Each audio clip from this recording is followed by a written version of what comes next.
Are you kidding me?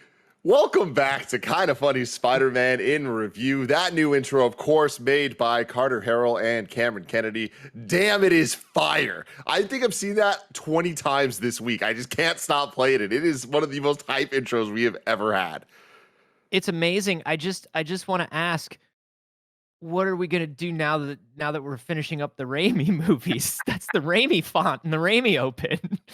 Whole thing here, because this is Kinda Funny Spider-Man universe in review, rewatch. Of course, I'm Tim Geddes, and I am joined by that beautiful voice you just heard, Anthony Carboni. Hello, it's a pleasure to be back. It is. Even if Can't it's wait. for Spider-Man 3. We have the producer/seducer, Nick Scarpino. Great afternoon, Tim.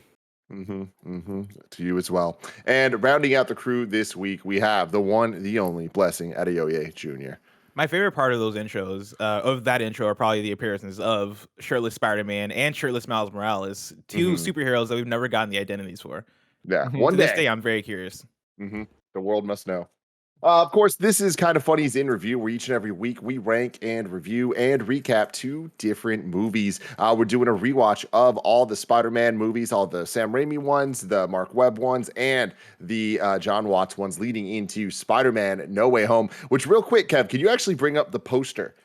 Because this dropped last night. The official poster for Spider-Man No Way Home. It's pretty damn awesome. There's our boy in the background. There he is. Real Kev, tiny. Gotta get an enhance into the gobby. Sleep.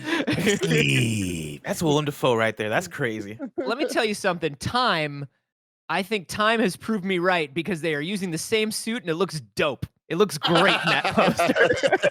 It won't let me go deeper than where we're going now. Yeah, it's because it doesn't want you to see between the cracks of the Willem Dafoe suit. That's why it's like the size of a peanut back there. But I love that we get the lightning. I love that we get the sand in the back. Like we're teasing all these things that we know are coming. You can almost hear Thomas Hayden Church from that sand. How many villains are represented here? Because I see Green Goblin. Those are obviously the Doc Ock tentacles. There's the Thunder. That's Electro. What is that smoke in the background? Now I think that's sand, and I want to. Oh, that's sand. I think that's Flint Marko. Let's go. Let's go. I love you so much, Bless. Of course, this is in review. You can watch it on youtube.com/kindafunny or roosterteeth.com. If you want to get it as a podcast, just search your favorite podcast service for Kinda Funny in Review, and we'll be right there for you.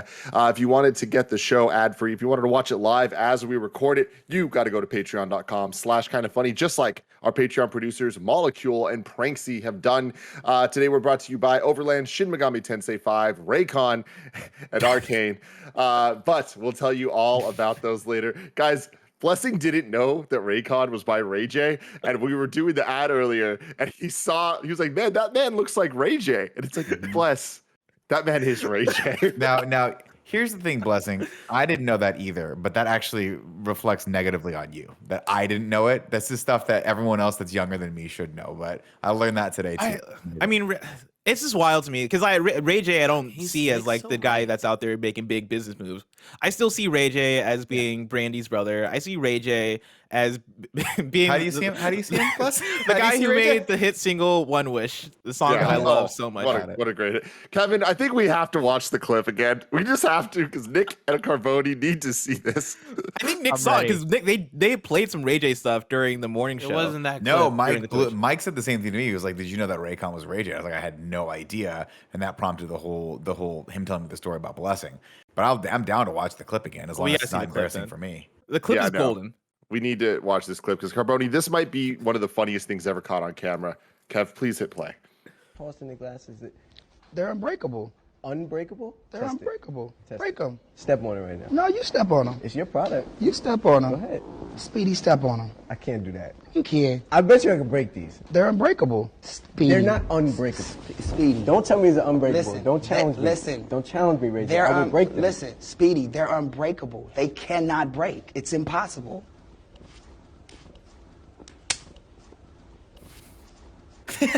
I don't care.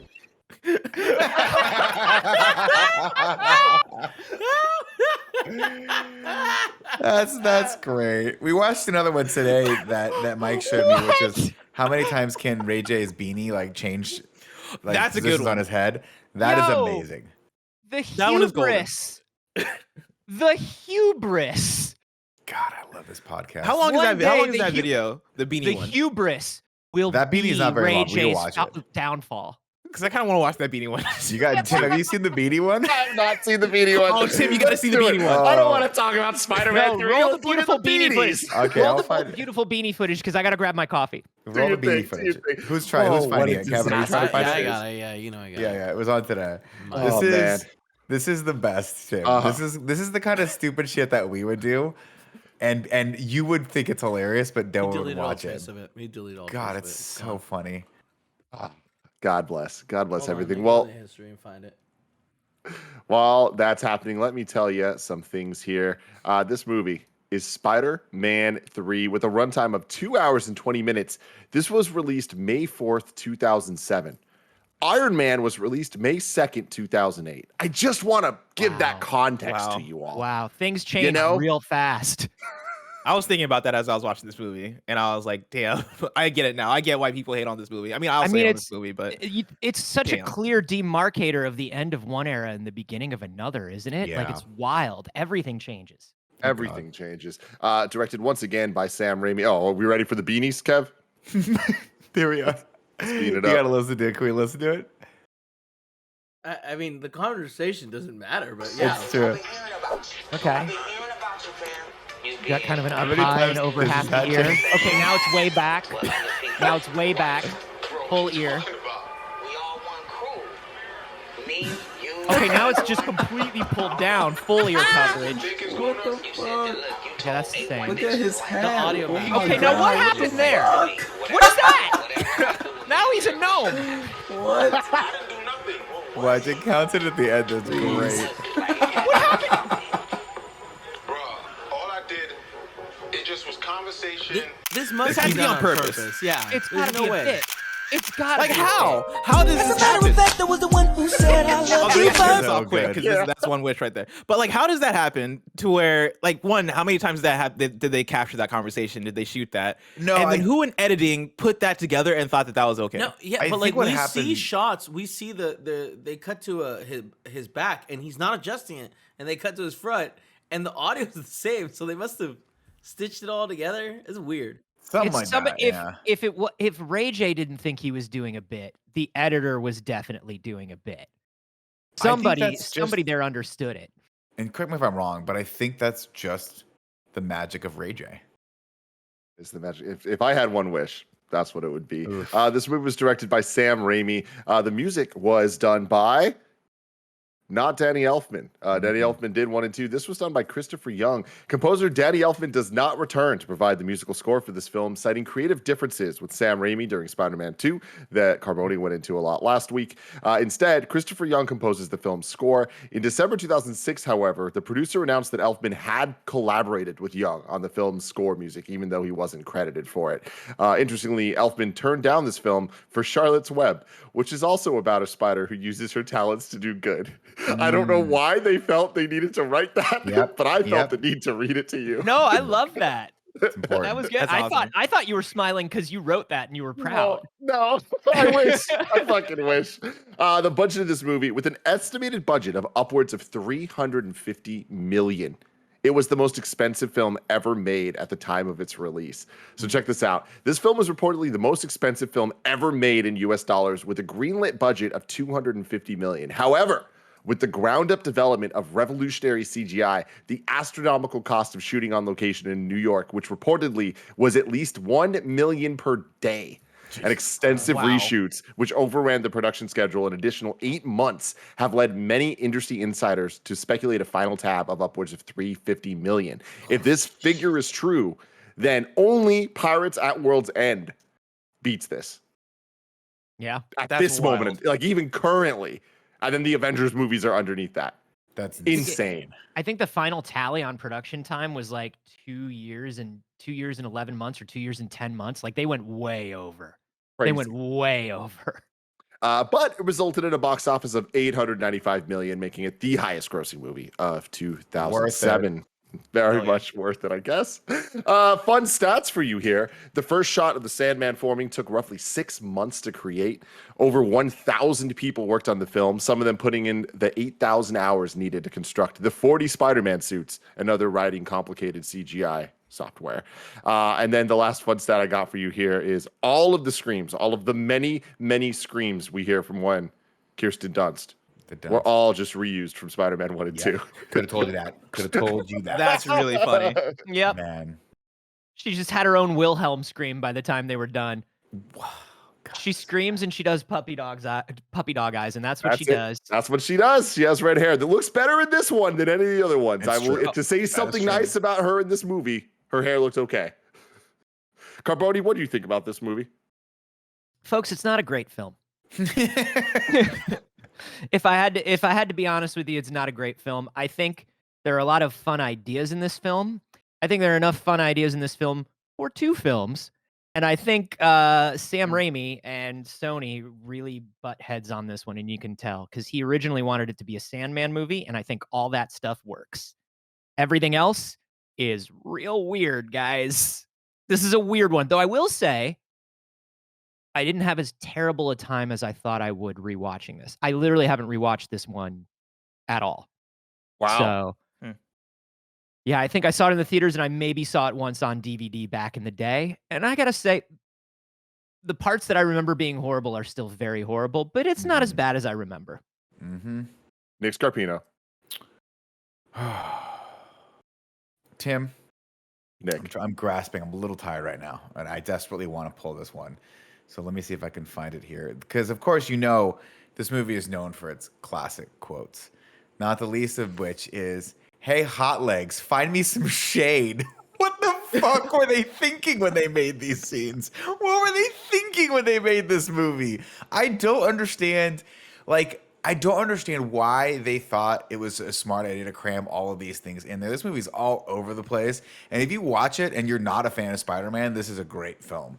If you're a fan of Pete Wentz, this is a great film. If you're a fan of superhero hijinks and amnesia, this is the film for you. I had forgotten about the amnesia. Until Oh I yeah, no, rewatched. how could you forget about it? How could you forget about it?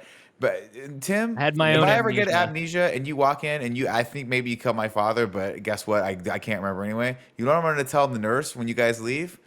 Those are my best friends. These are my best friends. I die for them. To which the nurse, I would hope, would reply, I hope it doesn't get there. I hope it don't get that far. Weird thing to say. a little strange. Pretty extreme. Also, you don't remember your father, but those are your best friends. All right. Cool. Yeah. Okay.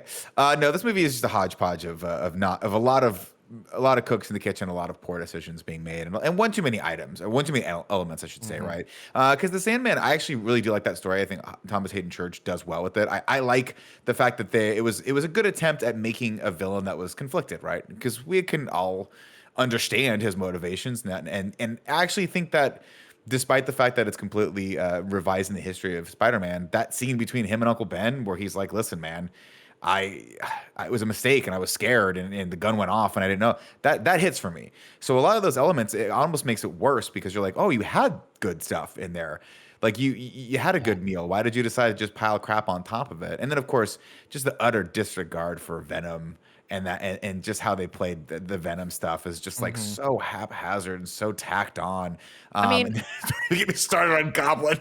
I got a take on it, but we'll go through it as we're going through the film. Sure. But yeah, that's my take on it. I can understand that, like, knowing what I know about Hollywood and how things get mucked up and the fact that it took forever and there was just so many elements thrown into this. You see it all here, and unfortunately, it didn't work out, and it is a spectacular failure. Classic. Yeah, it's pretty bad. It's pretty bad. This is actually probably the Spider-Man movie I've seen the most out of all of them because it was the one that I actually owned and I had it on PSP. And so just out of accessibility, I would watch this movie all the time. And, The funny thing is, for me, when I watched this movie, I watched it separated from any other impressions or anybody else's take on the movie because I was young and I wasn't the person to like look online to see like what other people thought about a movie. And this one was so highly anticipated for me because I love Spider-Man 1 and 2. Spider-Man was my favorite superhero at that point. I was obsessed with the Spider-Man video games, both like the PS1 games, but then also obviously the Spider-Man 1 and 2 for PS2, which were based on the actual movies. And I spent so much time with Tobey Maguire's Spider-Man up to this point that like this movie for me was too big to fail, right? It was too big for me to look at it in any objective lens and go, oh, this is terrible. So when I watched it, I think in the back of my mind, knowing that like it was messy in some places, but overall still like enjoying it just for the fact that I am watching Spider-Man 3 and they are finally doing Harry as Venom and that I'm getting the Sandman villain and I'm getting all this shit, right? Going back and watching it over the years, it's become more and more apparent to me how like bad this film is. But this time around watching it, I think my takeaway has been that I think there's something in that first half that like makes it a pretty decent film up until the point where Peter Parker does his hair and he does like the comb down with his hair. From that point on, the movie is terrible. Before that, and for like a good, like I want to say 50 minutes or 60 minutes or however long up until that point, I think the movie is actually pretty decent. I do like the Sandman stuff. I think there's some good stuff, or at least interesting stuff that they could have worked with the introduction of Eric Foreman as Eddie Brock. I thought there was some fun stuff involving that. Even like the Harry Osborn stuff. I like Harry Osborn more in this movie than in the previous movie. That said, where they go with the Goblin stuff, I think does go and like get super weird and get super messy and ends up in a place that I don't love. But aside from the amnesia stuff, right? Remove from the amnesia stuff. I thought Harry Osborn was way more tolerable in this movie. And even with the amnesia stuff, the amnesia thing being a very interesting and weird decision.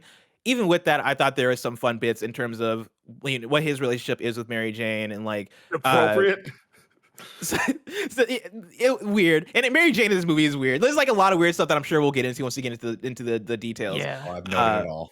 But like, there's a lot of elements of this movie that almost work that they just fumble because the movie is trying to do way too many things at the same time. And I think the second half for me is very evident where you just reach that place where the symbiote thing happens and like Peter's being an asshole and they have the music break and there's like a dance scene in here for some reason. I'm sorry, you'll have to be more specific. What music break and dance sequence are you talking about? I'm sorry, I don't recall them. I mean, there's a moment in the movie where like, you know, Peter's on a date with Gwen Stacy and he takes Gwen Stacy to the bar where Mary Jane is working at because she just got fired from her dream job. Right. After she breaks up with him. After she breaks up with him because Harry says, and I quote, "If you ever want to see Peter alive again, you'll do this thing for me." And she could have just been like, "Hey, Harry's putting me up to this. He's psychotic. We need to do something about this." But instead, she just lets it lie. Let's just play this ball where it lies, Anthony. Is there logic in this film? Nope. Sure. In places, is there logic throughout the film? Could you say there is an overarching logic to this film? No, that would be very charitable of you to say. God, when she's talking to Peter and she breaks up with him the whole time, and I'm sure everybody's thought is like, he's Spider-Man. You know he's Spider-Man. Like, why are you allowing Harry Osborn, who at this point you just know to be Harry Osborn, a bit more scarier than he usually is? Right. Like, why are you letting this man do this to you? Well, he did have he did have a Kirby's Air Ride board and hold her up against, like, she knows something's going on. I guess That's a good point. Tim, where were you at? You know, I'm closer to blessed just in the sense that, you know, 17-year-old me watching this movie, I was like, I fucking love this thing. Like, I love that there's just elements that I've been wanting to see pay off to. We're getting the second Goblin. Like, James Franco's here acting insane. Like, there's a lot. The black suit Spider-Man, wow. But even when I was 17, I was like, this ain't it. This just ain't it. They fucked a lot of things up. And now that I'm 32, I still stand with every single thing. Where this movie is enjoyable to watch. I do think it's enjoyable. It is bad. It is a bad movie. It is demonstrably worse than the first two. And I don't love the first one necessarily. I think that I love all of them. I don't think that any of them are great. This one though is the one that is bad. And I think the biggest reason is kind of like what Bless was alluding to a little bit about, like, there's a point in the movie where it just like totally drops off a fucking cliff. I don't think it's quite 50 minutes in. I think it's closer to maybe like 7 minutes in. But there was like some opening moments where I was like, okay, this isn't that bad. And then, the biggest issue for me is the pacing of setup and payoff, where a lot of setup is pretty cool, but the payoff for that's not. Or there's no setup at all, but the payoff's fucking rad. But you need both of those things for any of these moments to hit at all. Like when we get to the end of the film and James Franco comes in, throws the pumpkin bomb at Sandman. Sandman goes, huh? And it like explodes. And then Goblin comes up and like looks at Peter, and Peter looks up at him. The theme kicks in. He puts his hand down. They grab hands. I'm like, let's fucking go. Holy shit. And then it's just like, yeah, but that wasn't earned at all. This one cool, beautiful moment that was not backed up by anything except for a horrible amnesia story that, oh my God, Nick bringing up the scene of them in the hospital. It might be one of the funniest acting roles I've ever seen. James Franco just talking. What? He didn't. I love you all. The accident didn't hit you, stupid. Yeah. Like what the you know hell? what I mean? Like he plays it like he's a toddler. Like he's been like straight up. Yeah, that's what it is. But then I love it though, because they're like, well, shit. Well, we really want him to team up with Spider-Man at the end. How do we get him there? Oh yeah. What about if the butler just told him everything? It's like, well, what butler? Oh, Bernard. Do you don't remember Bernard? Our favorite actor who adds the gravitas every line. When they cast Michael Caine in the Christopher Nolan Batman movies, they said, we need somebody who can have the serious gravitas of a Bernard from the Spider-Man films. Michael Caine, do you think you can do it? And Michael Caine was like, I'll do my best. I'll do my best, but you can only ask so much of one man, even if he's Michael Caine. Yeah. This movie treats itself like a cartoon. And I think that's kind of where it falls apart in a lot of places. Because like a random butler coming out of nowhere and being like, I knew your father. He was a good man, but like he had some problems. Out of nowhere is like a cartoon choice to make of like, cool, no setup, whatever, we're rolling with it. The fact that they did it in this movie that had 2 previous movies to kind of set up where we're at right now and had like a lot of movie before it to set up where we're at right now. Such a weird choice. Contrast that with, and again, I know it's not the best in the trilogy, but contrast that with the moment where Alfred goes, actually, she chose like Harvey Dent, right? And there's that big rift that's put in between him and Christian Bale when he finally comes clean about it. And you're like, if you'd have just told him back then. But we know that because we know Alfred's name. We know who he is. We believe this moment because they have a relationship together. Who is this Bernard person? And why has he waited 3 years or however long it's not been 3 years? But like, why has he waited even a day? To be like, hey man, I see you doing the same shit your dad's doing. He was a bad guy, and Spider-Man didn't like. I cleaned his wounds. First off, why? Why would you clean his wounds? What are you doing? He was clearly dead. What are you doing? What's your motivation? I cleaned his wounds. Why? Why would that's creepy, Bernard? You're not to do, Bernard. You're not the mortician, Bernard. You're the fucking butler, my guy. Bernard's like, I cleaned his wounds and I put some clean underwear on him and I did his hair. Like, Bernard, let's just stop right there, Bernard. I don't want to see you in this light. Yeah, it was a weird choice, and honestly, it's just indicative of sort of like the script is all over the place, and they wrote themselves into a really, really big corner here. Let's jump right the fuck in. Let's jump right the fuck in.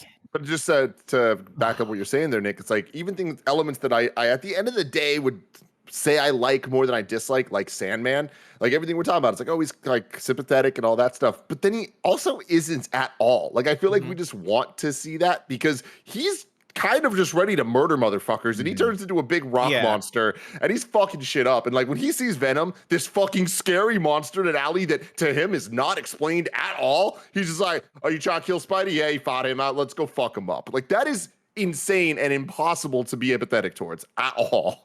Yeah. To your point, to your point, Tim, earlier about like the movie being I forget your exact words, but I think you hinted at it being kind of fun to watch, even though it's like a terrible movie. That's kind of where I stand with a lot of it. Of the actual individual pieces of this movie come together are a lot of times very bad and unforgivable. That said, I look forward to watching this movie over and over and over again all throughout my life because there are some great, like really fun scenes just to follow along, and even like some good scenes, like the fight early on with Hobgoblin. His name is Hobgoblin, right? New Goblin and Peter, where he catches Peter off guard and they have that whole fight that leads into his amnesia. I think that is a genuinely fantastic action scene. It's a I was actually great having a sequence. really good time rewatching that scene and going, "Oh shit!" Like even for 2007 or 6 or whenever this is actually this is actually pretty good up until the next scene where it leads into him having amnesia. Like there are so many elements and parts of this movie where they set it up and then the payoff is terrible, or like there's good payoff but the setup was terrible. It's one or the other. It's never both, which is what you're hitting at. Dude, Pete, there's some of the best action sequences. I mean, one thing that we can say is by 2007, they knew stylistically how an action sequence in these films should look, and also the technology had sort of caught up a little bit. You're talking about that first Peter and New Goblin fight. There's a bit of that's entirely CG, and you can tell that they're both entirely CG, but it doesn't bug you the way CG Peter running on a roof in the first movie did. It's very like much better. like they're there, like they know what they're doing, and they know how to kind of mix and match the CG and the practical scenes now in like a much better way. And like Peter there's good Parker stuff. Peter Parker There's good fucking up stuff. Sandman in the black Spider-Man suit to me is still raw. Like I still it's love cool that as as well. hell. And like there's like certain shots of like Peter as Black Spider-Man, like just like looking at his suit and going, "Oh shit, like what is this?" And again, like there's so much potential in this movie that they just end up squandering, but still lends to me really enjoying watching this movie despite how terrible it is. Right, like I love that part, right, where he has this sort of like the symbiote after 4 or 5 days decides finally, hey, I'm gonna bond with Peter. Why not? This is the correct time for this to happen in this movie. But it bonds with him when you get that wonderful. First off, I think all the black like goo stuff going onto his face and like the actual like spidery way the Venom symbiote walks is great. And then it takes him over and he has that fever dream for a second, and then it cuts and he's just upside down on the building.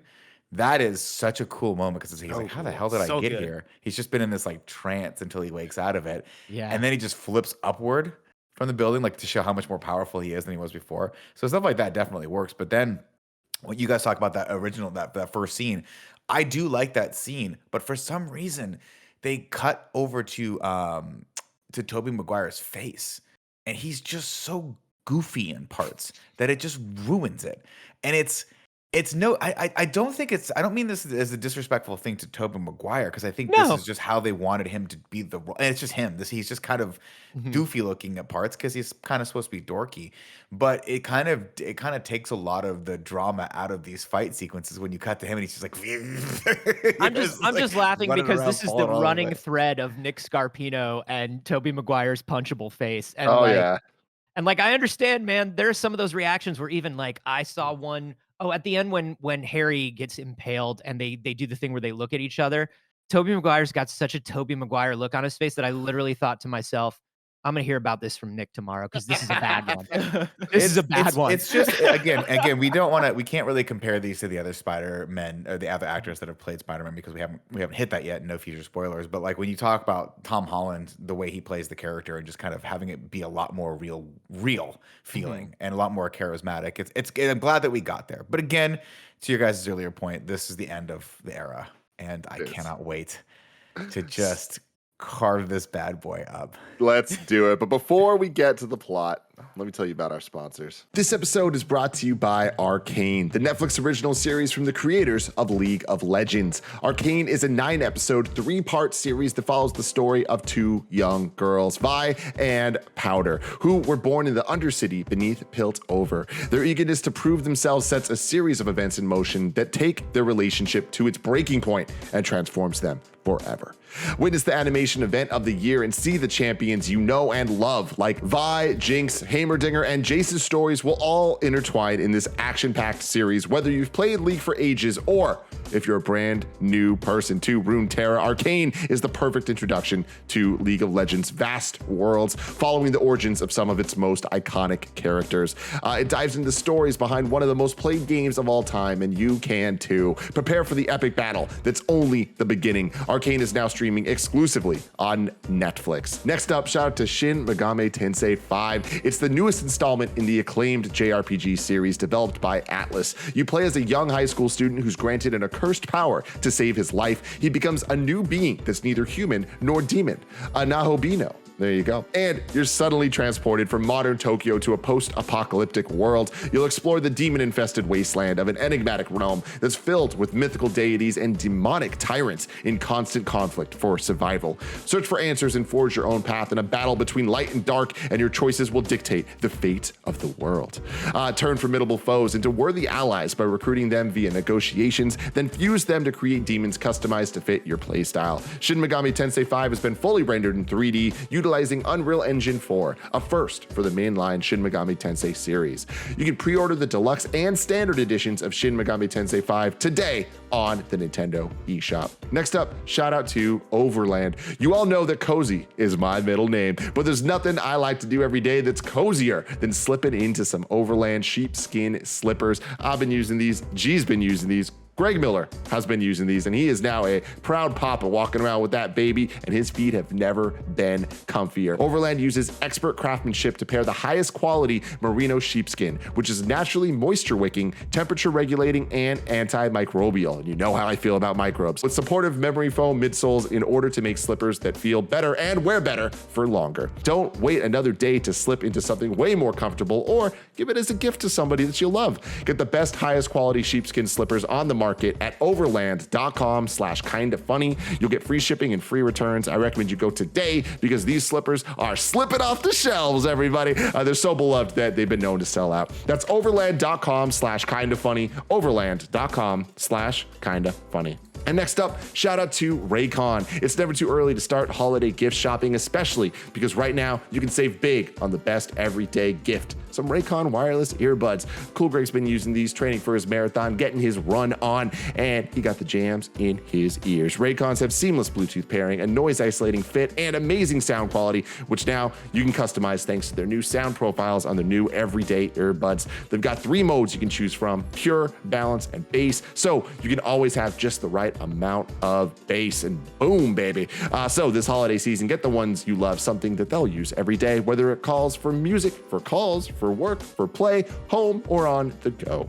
Go to buyraycon.com/kindafunny today to unlock exclusive deals, up to 20% off your Raycon order. But hurry, this offer is available for a limited time only, and if you don't want to miss it, you better get moving. That's buyraycon.com/kindafunny to unlock up to 20% off your Raycons. Buyraycon.com/kindafunny. All right, Nick, kick us off. Tim? Mm-hmm. You know you can carve lots of things. You carve up a pumpkin. You carve up a piece of pie. Let me ask you a question, Tim. How's that pie?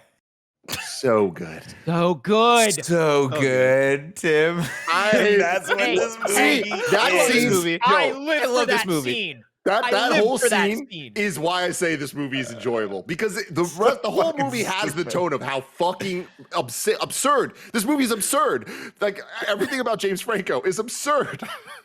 Yo, there are 3 people having fun in this film, Nick Scarpino. One is James Franco, because like we said, he didn't care from go. Number 2, Bryce Dallas Howard, because she wanted to be there. She wanted to be there. Number 3, Topher Grace, who rolled the fucking dice of his career on this film. Sure did. All 3 of them Sure are did. doing it, and they're having fun. Thomas Hayden Church is not having fun because he's I believe, a method actor, and I believe he was sad the whole time because he was killing it. He was killing it. But don't you dare denigrate James Franco. You can denigrate Spider-Man 2 James Franco all you want, but this James Franco, this one's our boy. So it's one of those things where you think, like, I blinked for a second when I was finishing late last night. And I was like, am I watching Pineapple Express? It doesn't matter, ladies and gentlemen. Spider-Man 3. And here we go.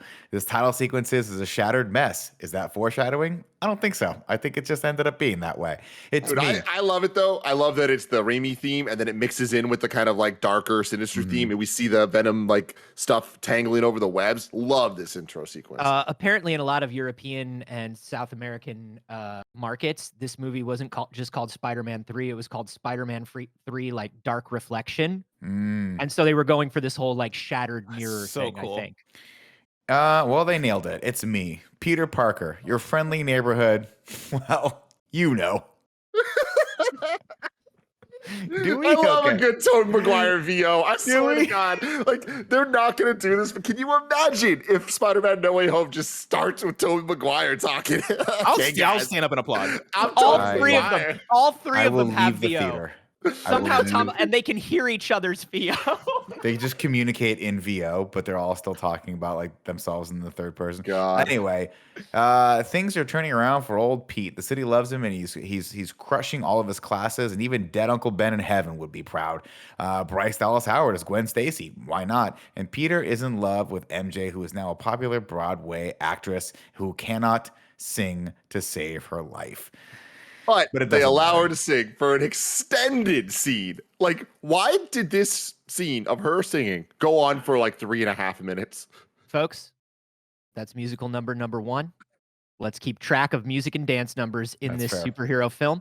But also, yeah, I felt like watching this again, I was like, am I supposed to be, do I like this or do I not like this? Am I supposed to like this or am I supposed to feel like she's out of her depth? How am I supposed to feel?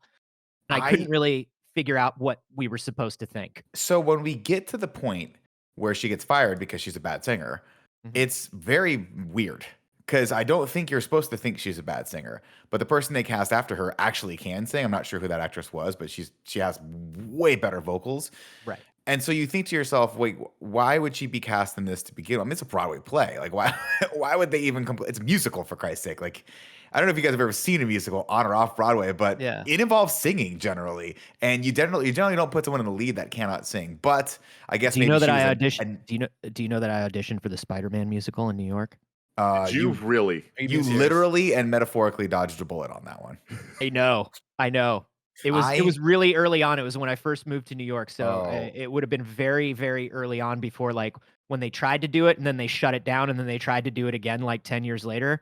I went and auditioned for the first one. I went down a rabbit hole when we first started doing this of just reading about that, and I just on Wikipedia, and it's bonkers. It cost them like $70 million. It was the biggest like money loser in Broadway history by like I tried so crazy hard order of magnitude to get to New York before it closed. I would have loved to have seen it, but there was but chances are if you'd have started, you make it 5 minutes in, and they would have had malfunction. You would have had to get your money back. Apparently, Is there any like video of it? Because I would love to watch. There is this. some. There is some actually. Yeah. Tim, if you just look at the pictures, it is unfathomable how this show cost that much, but it did. It did. What's But it that's not what called? we're talking about right now. Spider-Man Turn Off the Dark or Turn some off shit? the dark. Turn is off the what dark. it's called. Music and lyrics by Bono. And the Edge. And the Edge. Sorry. I think the Edge was there as well. We're back, baby. Everything's going well for good old Peter. He's managed Y'all, to find sorry, Nick, I need to stop you. On YouTube, there is the full recording, a 2-hour recording. Will we add this to in review one day, baby? No, I think we should. I really Look, think we should. Here's what I'll say. It was Julie Taymor, who was huge. She did The Lion King. It was very ambitious. They patented, you can see Spider-Man and the Goblin flying there. They would fly out over the audience. They like patented wire rigging that had never been done before for this Spider-Man and it did not work very well because they killed one Spider-Man and injured 2. Yeah. It was bad. It was bad. Very, very bad. Sorry, Nick. Back to the plot. No, this was incredible. worth it. This shot. Are you seeing this? Because like I just want I'm to bring seeing it. attention to it for a minute because it is. That is not a great Spider-Man suit. That's the thing is like they had to make so apparently there's It a looked bunch good on of set, though. Spider-Man actors that play in the play for various things because they can't re-rig them all the time. So when they would see them, there's like different actors that would play the guys that are being rigged versus other things like that. So there's like a cast photo with like 30 Spider-Man. It's like how could they not have cast? It was a Anthony veritable in one of those. Spider-Verse. It's oof. But that's where, if you ever watched Kimmy Schmidt, there was like a running gag in Kimmy Schmidt where like one of the guys is auditioning for Spider-Man 2, Too Many Spider-Men on Broadway. That's and the great. whole joke is because they had like 30 dudes that were playing Spider-Man. Wild. God. Wild. Tim, you missed your calling. I digress. know. We're back to this. Peter and MJ doing great, but not everyone is Wait, happy. no, Harry's let me- still let me- mad. Let me do one more. Just one more. That's it right there, Tim. I don't Craven. know. Craven. Now, some of these villains- Who's on the Electro. left? Who's on the left? Is that Electro on the left? I have No, idea. that is a new villain. Some of these villains are Thought so. new for the Thought so. It looks like a because- Deltarune villain. No, it's because the thing that Julie Taymor wanted to do is she wanted to do Turn Off the Dark and Peter becoming Spider-Man as a metaphor for adolescence and puberty. What's it with was the really obsession? Why I is don't know, why is man. Spider-Man's obsessed with adolescence and puberty? Was this like a comic book thing? I don't know. Yeah, I think it's the whole thing of it being a teenager. Yeah. But just But, But happens. like turn it into some of these villains are like very much like representative of like teenage hormonal things. Oh, It's very no. strange. What's the But you've drill? got Craven on the right, but for some reason Craven doesn't use a human head. He's got a prosthetic head. It's great. You've got the Goblin in the middle, who of course has multiple numbers. Like it's a weird show, man. It's a weird show. I can't wait. We're 3 for minutes Tim into to this watch it movie. tonight. It doesn't matter. Let's see. Not everyone is happy. Harry is mad. He shoots daggers at Peter with his eyes during MJ's opening number. Pretty soon, they're going to be real daggers. Peter tries to tell Harry that his dad was a psychopath, but Harry doesn't want to hear the truth. Then he slides backstage to tell MJ and she's that she was great. And she's like, no one was clapping. And he was like, oh, it's because you're a terrible singer. You should probably just stick with acting. It's okay. Your career will be just fine. No. He talks to her about the house acoustics. And then Harry heads home to douse himself with the green gas and look at all his high-tech toys that he made with all of his failing grades in science. Sorry, this is the first and last time we see Peter Parker act like a human man and a human man in a relationship. Every other choice or thing that Peter Parker says throughout this entire movie will be stupid. Yeah. Dude, But for this one, he's a good boyfriend. This movie is full of dramatic irony and very bad writing. I like number one, I like the hobgoblin helmet in Harry's apartment before he goes to his SSX tricky uniform that he eventually decides to go with.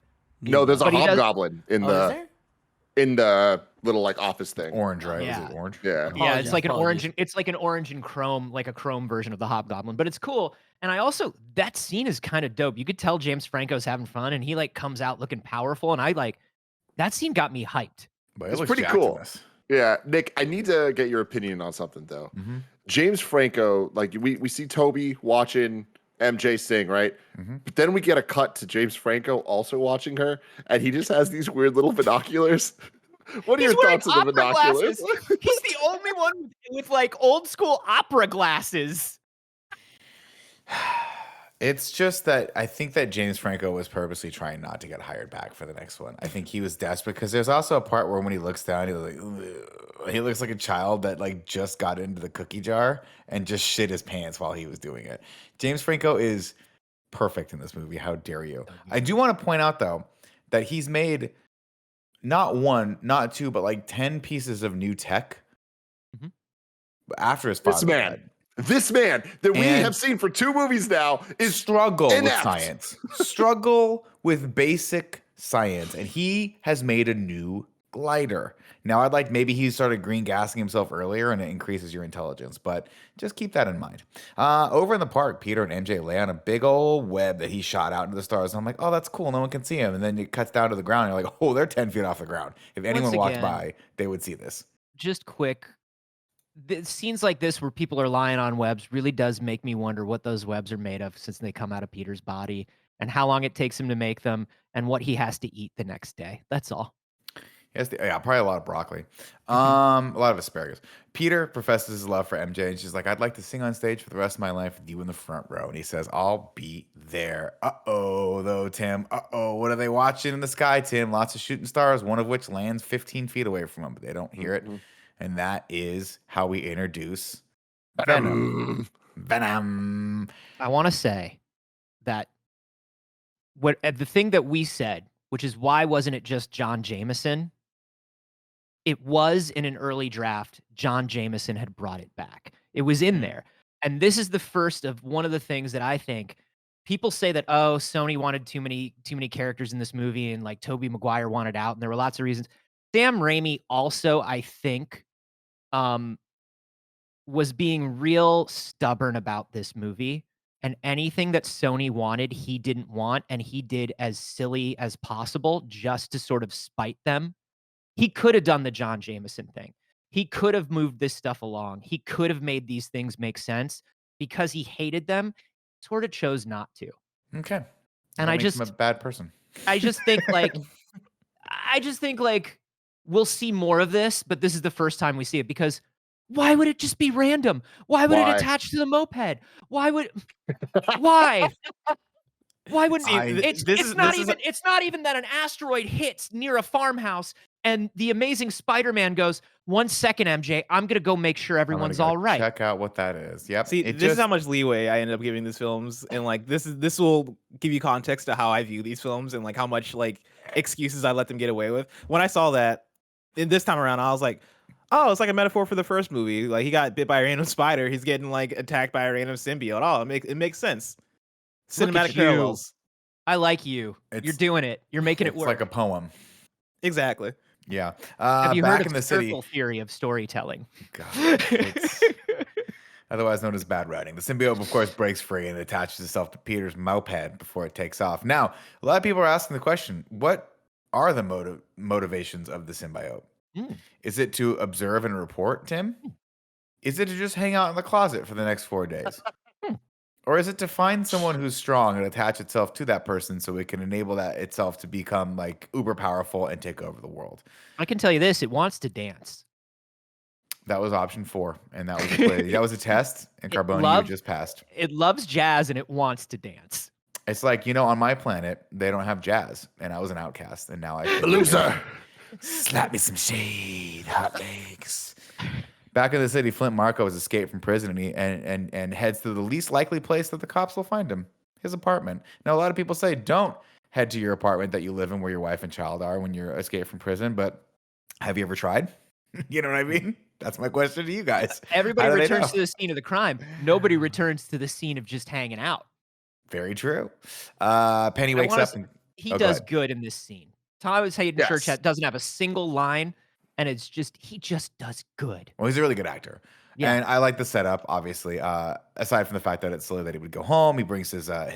We have a little bit of a fun storytelling here where he brings his daughter some letters that presumably were sent back to him that he had written her from prison. The mom, of course, comes in and says, "We don't want you here. You've done some bad stuff." And he's like, "I'm just trying to do the right thing." And then, of course, Penny wakes up and gives him a locket, and he promises to get the money to make her better, no matter what it takes. And you're like, okay, I see where this guy's coming from. It's it's a little gray area here, right? He says, "I'm not a bad person. I just had bad luck."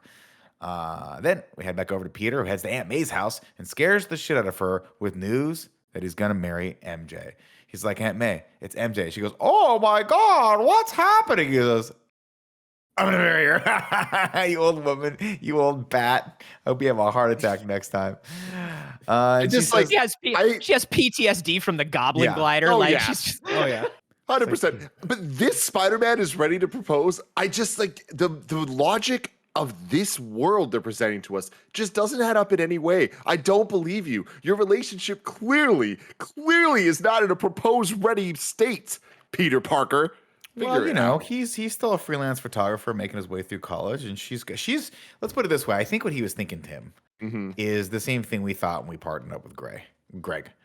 Put a ring on it, lock it down. Lock it down. He's a rising star, and me and you want to just hitch our cart to that star because she's on Broadway, and Peter is selling pictures for $30 a snap, living in the most expensive city on the planet.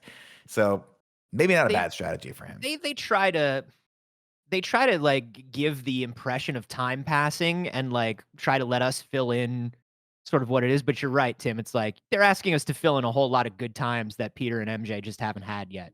Yeah, and like especially having ended Spider-Man 2 with them kind of getting together. But remember, them getting together was her ditching her potential husband at the altar as she ran out. And the first sign of her now being with Peter was her being like, "Go get him, Tiger." And then her looking at the camera like, "Fuck, my life's about to suck." And then all we see is her life not going well after that. So it's interesting because one of the things that, all kidding aside, I want to draw attention to here is like Peter's sort of actions that happen, and a lot of them are out of his control because he's been taken over by the symbiote who kind of enhances the meanness and the cruelty that I guess any human being would have.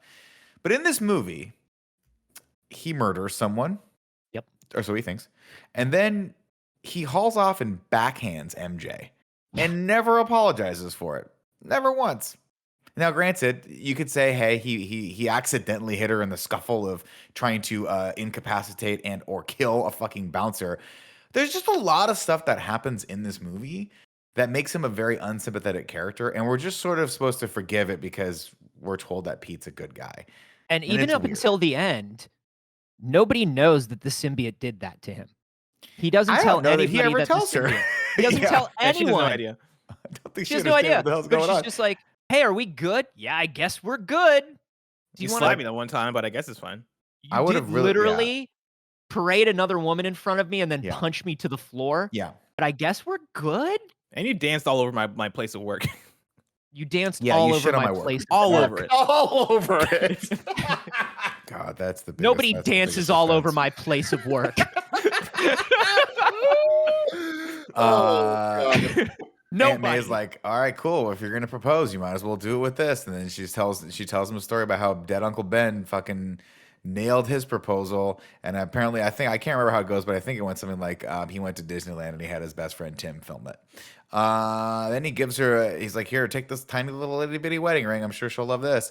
And he goes, cool, I'm ready to rock and roll. She said, we would have been married 50 years come August if you hadn't let that dude kill him. And Peter's like, oh. Womp, womp. Meg gives Peter the ring. He heads over to MJ's. Anyway, Peter heads home on his moped when Harry attacks wearing a cool N95 mask and some goggles.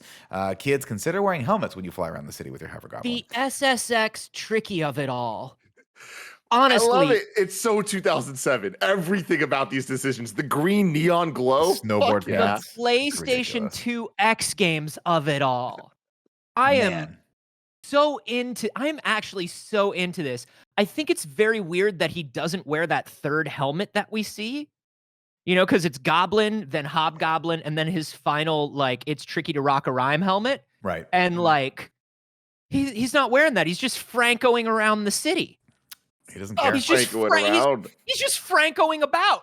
Man, last time I Francoed about it had dire consequences. Well, when Franco's about it has dire consequences. You know what I mean? why, Anthony? Because he's not wearing a helmet. Kids, He's not wearing a helmet. wear a helmet or you'll get amnesia. That'll make you fucking daffy. This is that action sequence that we were alluding to in the beginning, and I just got to say that first, like, when I saw the first, like, Peter and Harry fighting CG, I was like, yeah, you're learning how to make a movie. Yeah, I love this. 10, 15 more of these will really nail it. He loses the ring, and then they fight, and they go down the world's narrowest and longest alleyway while Harry throws knife pumpkins at Peter. And Peter's like, I hate those things. Until Peter slings back one of them momentarily, blinding Harry. And then he sets up a freaking clothesline, and Harry falls to the ground and snaps his head on a dumpster and then gets amnesia. I love the whole thing. When he says, I hate those things, did the original Goblin have those things? Yeah, he No, did. he did. Remember In the fire sequence, right? Fire sequence, yeah. When Oh, he that's jumped, right. does the spin, and But it, like, they weren't bats though. They looked like shuriken or something when he Yeah. had them, didn't they? This Yeah, one I was think it's very. like- This one was closer in form to when Batman in Batman Returns goes beep, boop, boop, boop, boop, and then throws the batarang and it flies on its own. Kind of looked like that. Got that. Got that vibe. But what I do appreciate about this action scene is, and you guys talked about it a little bit, where the CG is like it's bad, but it's like enjoyable to watch still. It like doesn't completely take you out of it. You can focus on like the choreography as opposed to the like disgustingness of it all. But I appreciate that this is one of the few, if only, times in the Raimi trilogy where we get to see Spider-Man swing fighting, like actually having momentum, moving through the alley and like using the different scaffolding and stuff to like fight. I appreciate that because normally it's just kind of like more of a one-on-one fight, or there's the wall fight for Doc Ock, but it's cool that there's actual like movement and stuff. We see a lot more of this, I think, done very well for this element of it in Amazing Spider-Man 2 versus Electro. And I like this is the part where the ring is like at play, right? Where he's trying to get back in the whole time. Because I thought that was a cool element too. Like in terms of action choreography, I always think that's a good choice of like having there be some kind of element or X factor to like keeping the viewer's attention on something that is outside of just the core action itself. And this was like one of the few moments I would say in even these three movies where I was like, oh snap, this is all framed very well in terms of putting you into the fight. And it's a very Spider-Man moment too, right? Like here's Spider-Man ruining Peter's life, and Peter's thing, you've got the ring, which is like the symbol of the whole thing. And I was like, this is good. They're figuring out how to juggle all this stuff. And this is why, like you were saying, Bless, like when I was rewatching this for the first like 20, 30 minutes, I was like, oh wait, I think maybe I like Spider-Man 3 more than I thought. Because this whole beginning is really good. And then also I just want to say, when Harry is like flying around on his thing, he mirrors some of like Willem Dafoe's stuff. Like he drags the way he moves. He drags his hand along the side of the alley just for fun. The way like cool. yeah, He did on the balloons. They're doing stuff. They're doing stuff. Somebody watched the prior movie at least, and that's good. That's a good start. So I need you to move on because I need to hear your thoughts on this hospital scene. All right, hold on. Before we get there, of course, the dude from Babe gets an update that they've cornered Flint Marco in the marshlands. Flint falls into a sand pit, which it turns out is a super secret experiment of demolecularization, which for Who some are these reason scientists? they're doing at midnight. What are they sciencing? And they're not watching this at all with the use of a camera or a window. They're just like, Who are I'm these sure everything will be people? fine in there. It's don't probably know. a bird. You could probably check to see if it's the size of a bird or something. Maybe bigger, we'll stop. guys. Maybe it's a kid. What if it's a With kid your that fell in science. there? Well, too late now. Let's just go I with think bird. James Cromwell also was a pretty dope choice for Captain Stacy, even though James he didn't have Cromwell's much to do. Always a great choice. And I know that I'm going to catch some flack for the utter disrespect that I just showed Mr. Cromwell for calling him the dude from Babe. But He is this the dude this, from Babe. This is what Will I'll tell do. you. If you haven't fucking watched Babe, and if you have watched Babe and you didn't cry at the end of Babe, you're dead inside. That movie is great. That'll do Both 10. Babe movies are amazing. Babe. Pig in the City. Pig in the City. Pig in the City rules. Pig in the City rules so hard. Which one's so better? good. Carboni, which one's better? Pig in the City or Home Alone 2? Pig in the City. All right. Pig in the fair City enough. is way better. Like, When was the last he time you watched answered Pig in the before he City? even gave the He second didn't- he choice. just said it. Yeah, he just said Pig in the City is done. When It's was the better last than all. time? When was the last time you watched Pig in the City? I think I only saw it once in theaters because I was a big It's a Babe fan. brilliant anti-capitalist screed from the one and only director of the Mad Max series. Damn. Okay, cool. That makes. I mean, I'll go check Mhm. that out. It's that one in Fury Road. Of course, Flint gets his molecules fuse with the sand and dissolves into the sand, including his clothes and his belt, which is presumably made of metal. Remember that.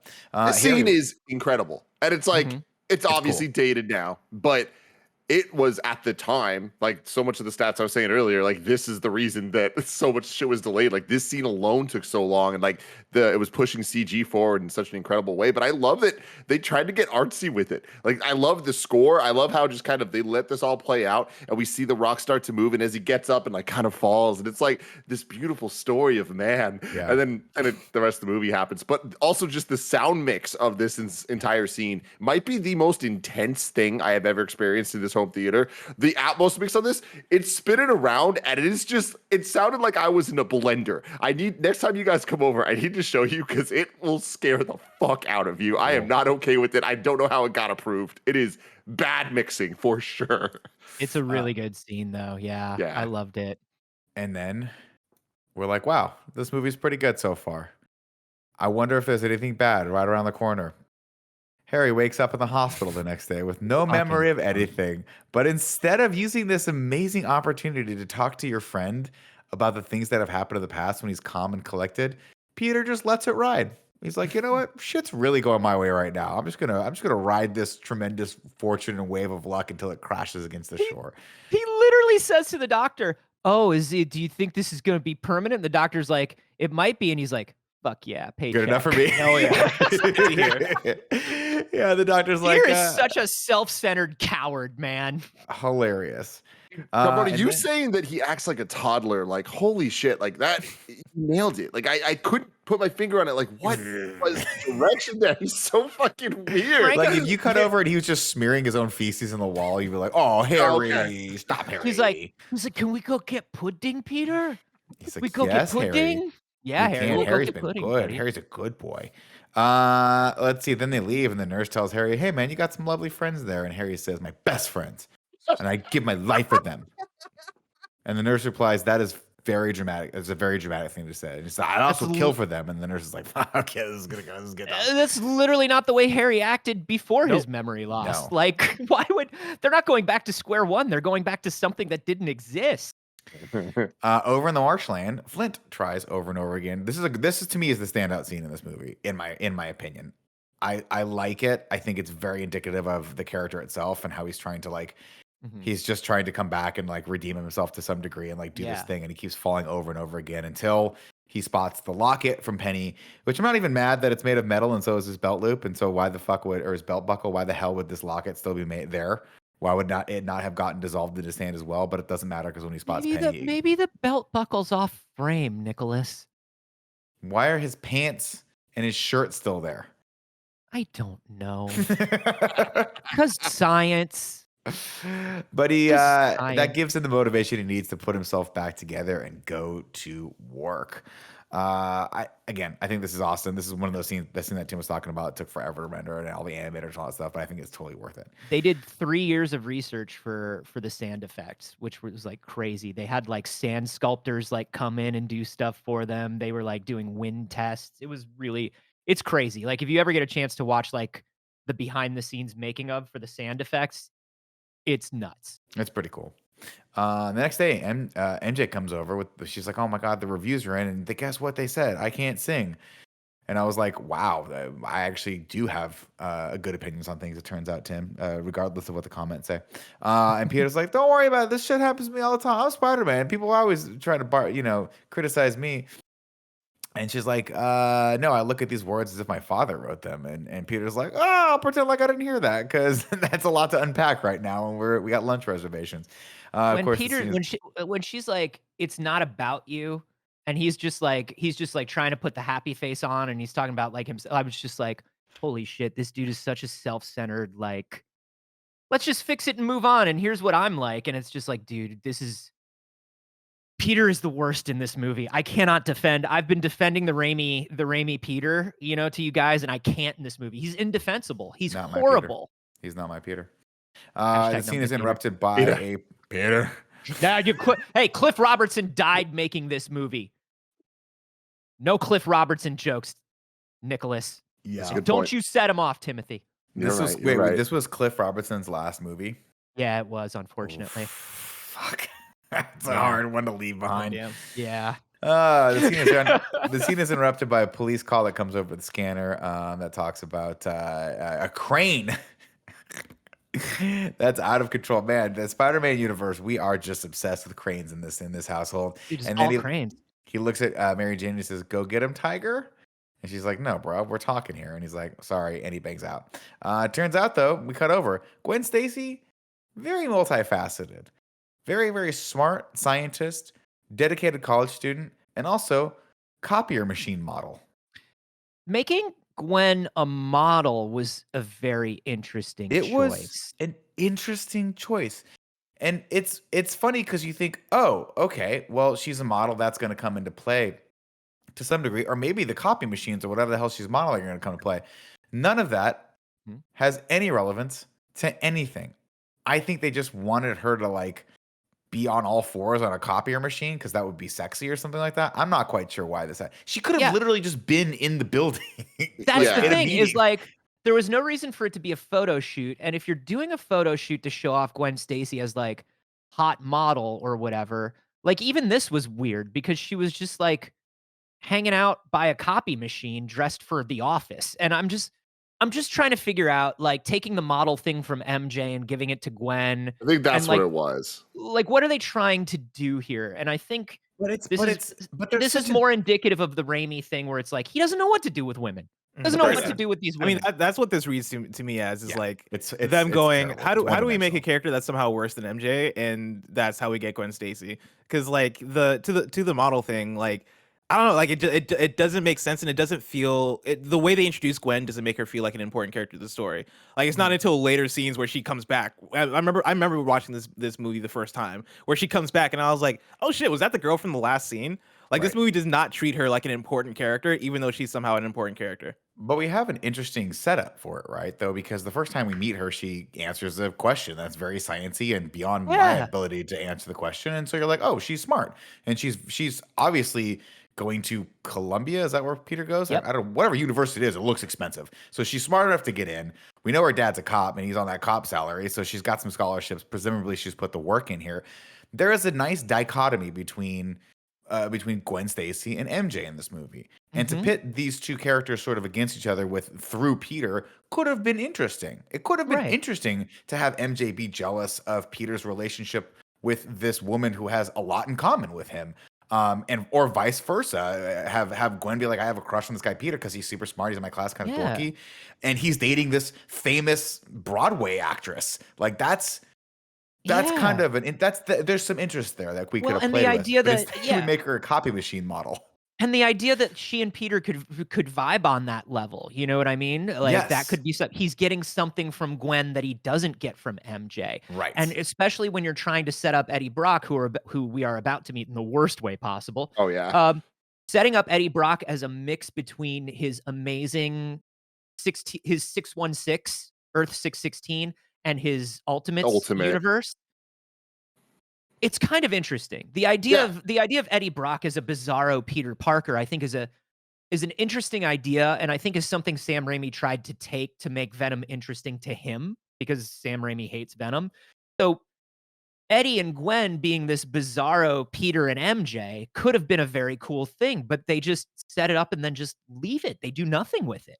I think the big problem is it goes back to, in order for the MJ Gwen kind of thing to work, we need Peter to be better than he is. And not just in this movie, in all of them, because like, when you look at his relationship with MJ, there is nothing missing from their relationship in his mind, because she's literally just a 10 out of 10 perfect to him. Even when she fails, in his mind, he's all googly eyed and like, you were the best thing I ever saw. Like, it's just weird. Like, they set it up as if she is just utterly flawless, or at least he doesn't give a shit. Yeah, she's absolutely. But it doesn't matter, because I'll tell you one thing right now, guys. All of that very, very well constructed, and in my opinion, very well worded criticism. You better take that and stuff it out the fucking window, because the scene that happens next, come on, with him catapulting himself, the crane hits, whatever, the guy, ooh, and then Spider-Man flies in and he saves her a split second before those fucking like massive concrete things slam into each other. Somebody knew what they were doing somewhere in this movie. Somebody knew somewhere, yeah. The action's on that point. part's awesome. The action is great in this movie. The action's on point. They figured it out. But like, they're also trying to juggle 18,000 things in this scene where it's like, okay, well, the so crane's happening, and Anthony. then Eddie Brock runs up to Captain Stacy, and it's like, Yeah. oh my God, that's Gwen. Oh, by the way, I'm Eddie Brock, sir, and I'm dating your daughter. It's like, my Right. daughter's about to die, Brock. Get Like, the fuck bro, out of here with not this time. smile. Like the girl you're I want- dating is about to die. You smarmy motherfucker. and you're stop. smiling with the Stop camera. Go back and watch that again too, because, and this is no disrespect to the guy from Babe, but No disrespect. I'd like to think that if anyone I knew, anywhere even remotely like any of my friends or casual acquaintances, were hanging off the building above me, and I was about to watch them with my own eyes fall to their death like 40 stories, I would probably be a little less calm than James Cromwell was here. He doesn't seem like he knows this person that's dangling from the freaking thread above him, but it's supposed to be his daughter. He's not worried at all in this. It's very, very weird. Like, now, some both of people them. could say, Nick, James Cromwell, cool motherfucker, right? Cool as a cucumber. Maybe you just don't know because you're not James Cromwell. And I'm like, touche. Well, he also doesn't know until Eddie gets out his telephoto, right? But like, I don't know. Pay attention to what's going on in your daughter's life. Didn't you know she had the copy machine thing in Midtown at this very building this day? Probably a big deal for her. She's trying to build her portfolio. I mean, every James time Cromwell. every time I have a copy machine shoot, I put it on Tim's calendar too, just so he knows where I'm at. Please. If I have a copy machine shoot, I'm telling the squad. Tim, I got that Squad Xerox shoot tomorrow. Tim, we're going to lunch after the Xerox shoot tomorrow. I'm getting that We're copy gonna put- machine money. I want my friends to know. Exactamundo. Then Eddie introduces himself to Peter, and he's like, "Hey, I'm Eddie Brock. I'm the new guy over at the Daily Bugle." And Peter's like, "My fucking ass, you are." Then we cut over there. Miss Brandt watches Jameson's blood pressure while he gets a presentation. And let me tell you guys, if you thought to yourself, "Hey, is this buzzer bit going to wear thin very quickly?" You'd be right. You would be right. This bit is terrible. Hey Sam, buddy, baby, booby, I love you, and I'm your staunchest defender on this show. Listen to Carboni. When you say there wasn't enough time to put in all of these story threads that you wanted to put in, there was enough time for the There was. 5-minute slogan bit starring your brother. Can we just like pull back and take like, let's see the forest for the trees view here, Sam? And I love Betty Brant. You know I want more Betty Brant in my life. This is not how I wanted it. X You Factor. monkey's paw of a man. Yep. Oh, wow. That is Sam Raimi's brother. I did not even know that. You just blew my mind. Anyway, Eddie sneaks in and he's a little stinky and everyone's like, what's that smell? And he goes, that's Brock, sir. And he gives JJ some new photos and wins out between his and Peter's photos because his are cooler. And then JJ pits them, does what any good boss would do, pits them against each other. He takes the pool cue, snaps it in half, says there's only room for one of you here. I want the public to see Spider-Man for the fake that he is. I want a picture of Spider-Man with his hand caught in the cookie jar. So Peter he's like, you're never gonna get that photo. And he's like, my ass, I won't. Peter bounces and sees a ticker tape that says Spider-Man to receive the keys to the city. And who should stand right next to him, Tim? Stan Lee. And he says, I guess one man can make a difference. Enough said. And it's like, Stan Lee, you are a treasure. Well, you are missed. Stan Lee has said that this is his favorite cameo. It's a great cameo. It's a great one. It's a good one. Harry and Peter head back to Harry's penthouse, and it's weird. Oh my God. Guys, all right. I thought the hospital scene was like the peak of this. Oh, this is amazing. Them awkwardly bouncing the basketball in the hallway. It is so funny. And like Carboni said earlier, like somehow he has reverted to a completely new person. I never once would have believed that the Harry and Peter we knew from the other movies, have ever touched a basketball. First Never. off. But the way that they're all like, it had the vibe of like, yeah, remember when we were kids shooting hoops? No, guys, no. The Tommy thing is spot on. Let alone if they had the basketball, it wouldn't have had Peter's name on it in Sharpie. It would have been Harry's name, if anything. Harry. Oh wait, I'm sorry. You mean the guy that's 6'3", not the guy that's 5'6"? The tall, good-looking guy who the guy that looks clearly athletic, that he would play basketball, not the guy that's donated his entire life to science.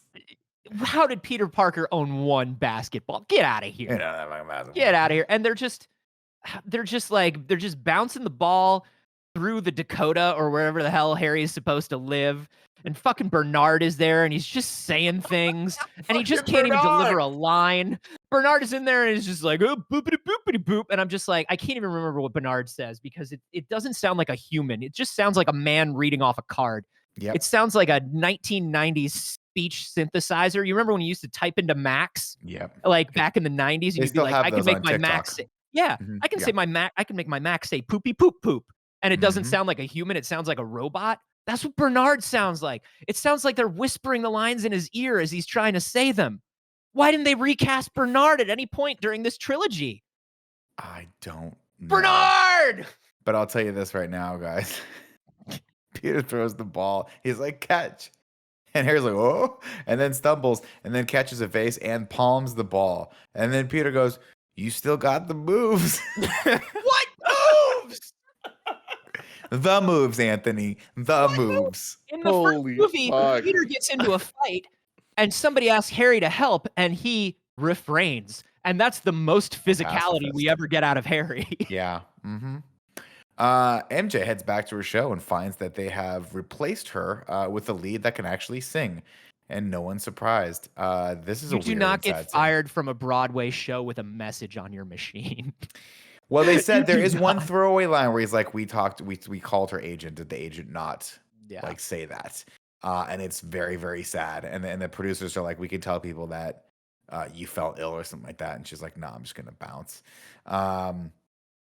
Let's see. Then as she runs out, we get the scene in the parade where Peter heads to the parade for Spider-Man where they give him the keys to the city. Turns out Eddie isn't dating Gwen after all. They just had coffee one time and he's just been creeping her out ever since. And then a couple of beat cops chase Flint Marco into a truck full of sand. And man, it does not go well for them. MJ and Harry catch up and MJ confides in him that she was let go. He's like, how's the play going? She's like, I actually got fired today. And he's like, oh no, that sucks. Turns out Harry is like, you know what's funny? I've been meaning to tell you this. I've never really told you this in all the time you've been an actor, Tim, but back when you first started at IGN, I actually wrote a full play for you. No, you didn't. No, you didn't, Harry. No, you did not, Harold Osborne, a delinquent who got kicked out of 15 schools. You did not sit down and write a play for a girl that you only hit on because your best friend, who your father liked more, wanted her. Yeah. You absolutely did not do that, Harry. I also want to say that the way they're painting MJ as jealous of Spider-Man here in the first act is not a good look. And as much as MJ has been thrown under the bus for the past two movies, she gets real thrown under the bus in Spider-Man 3. She sure does.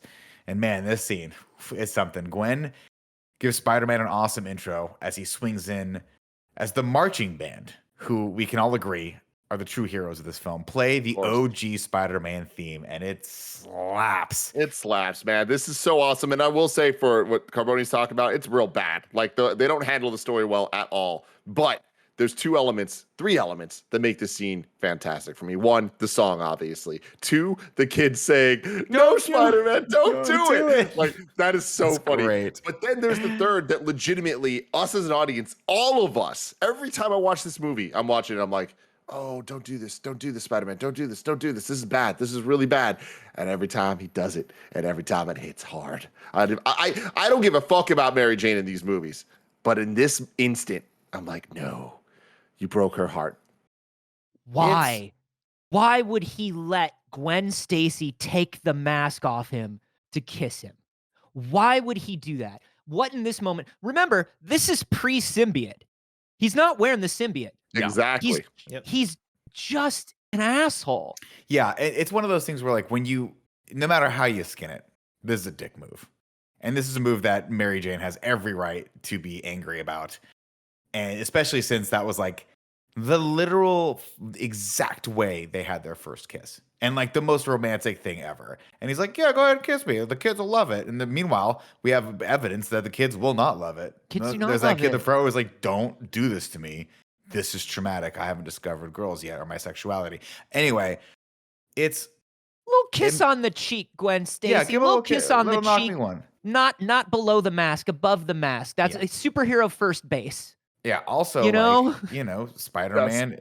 It's very weird, and and goes again toward my point earlier, where I'm like, Spider-Man, Peter Parker's actions in this are kind of shitty, and Let me tell you to a something. degree, Once again, irredeemable. this is not Sony. This is not the studio. There's no way this was a studio note. This was Sam Raimi writing this. Sam and Ivan Raimi put this in clearly. Bad news So, what's up? So you hate Peter from here on out, but do you hate Sandman? Thankfully, Sandman flies in and breaks up the party because he's on his way to rob an armored car. And Spider flies in and says, like, "Listen, man, I don't know if you know this or not, but I'm the sheriff around here." And then Flint's like, "Oh yeah," and just knocks his ass out of the car. And I like this scene. I think, oh yeah, this action sequence is cool and fun. It's so good. Thomas Hayden Church lost 10 pounds of fat and gained 28 pounds of muscle. He got jacked. He is ripped in He's that big. scene. Anytime he stands, he does this thing before he turns into sand where he like flexes a bicep. He like bends at the elbow before he turns into sand. And every time he does it, I'm like, fuck, the Sandman's ripped. He's gonna kick your ass, dude. Yeah, bro. It's definitely one of those things you're like, how is Peter ever gonna beat him? And it turns out water is the key, Tim. Yeah, it's You just can beat water. a life. So has Flint not been showering since the accident? You don't need to. You don't really need to. All He's right. not I mean, where's he stinky. gonna shower? I don't know, the gym. It's clearly still got a gym The membership. Y, yeah. Gas station. I'm so excited to see him and the other villains returning in a MCU produced movie. Like, just imagining, like, the elements are there. Like, so many things look cool, but to actually have that next level 2021 production, let's go. That's gonna be so cool. sick. Did you see the leak? Did you see the leak of the new Goblin suit? No. I'll show you the leak of the new Goblin Okay. suit. It's wild. Okay. We don't want to spoil it for the best friends, but it's Interesting out that there you- if you want to see it. Okay. It's interesting that you mentioned this because this next scene is one that I feel every Spider-Man movie has a little thing that like, kind of breaks the world for me. You know, I mean, obviously I've teased before, but the mention of like any real world elements like Superman or Julia Roberts, stuff like that. But this one takes the freaking cake. He goes up to the top of the building and takes his boot off to shake it out. And the costume has a little stirrup at the bottom to keep it from riding up. And I'm like, Yeah, what? I love it. It just is too real. It's like that's an element that you put as a costumer into the costume, so the boot stays correctly with the thing. But it's like weird that they left that on there for this. It just doesn't look very good on camera, I guess. Is what I'm trying No, to say. and what's funny is like when he's in the full suit, like there is no seam for that booty. Like it's No. all clearly one. It's very interesting. I want to point out that when he punches through, this has always been one of my favorite fun facts. When he punches through Flint's chest the first time, Mhm. they hired a retired boxer who had lost his hand. Oh, And so that's why Spider-Man is like throwing really good punches. And then when he punches through his chest, it looks convincing is because the dude just like took a swing and went right up against Thomas Hayden Church's chest. oh, that's cool. That's cool. Yeah. Interesting. Little bit's a tidbit. Tim, where were you on that one? I had it, but the thing I'm learning about Carboni is like I don't even need to write the facts down. He just Fair has them in enough. here. I love the Spider-Mans. Later that night, Peter heads out to his restaurant to propose to MJ. While MJ stews on the upside down kiss pictures that's pretty much everywhere, all over the newspapers in town. We get another cameo from a banger, Bruce Campbell. Is it a cameo? Is it a It goes on a cameo? long time. How goes on a long is a while. cameo to you, Nicholas? Let me ask you, Nick. You're a big movie Sure. fan. You're a Sure. film buff.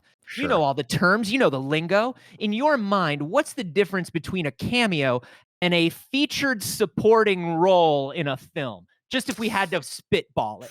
If I'm spitballing off the top of my head, the amount of dialogue that someone has in this and the amount What of would they- time on screen. What would they have And- to have? Something like 20 lines, 20, 30 lines, half the dialogue in a scene? To be a cameo, No, to be a Um, supporting. Yeah. to be a support, to be like, I mean, Bruce Campbell definitely. This is definitely not a cameo situation like it was Okay. in the Cool. first one. That's what I thought. And so I once again want to say, Sam Raimi, did you run out of time for story because of what Sony wanted? Mm-hmm.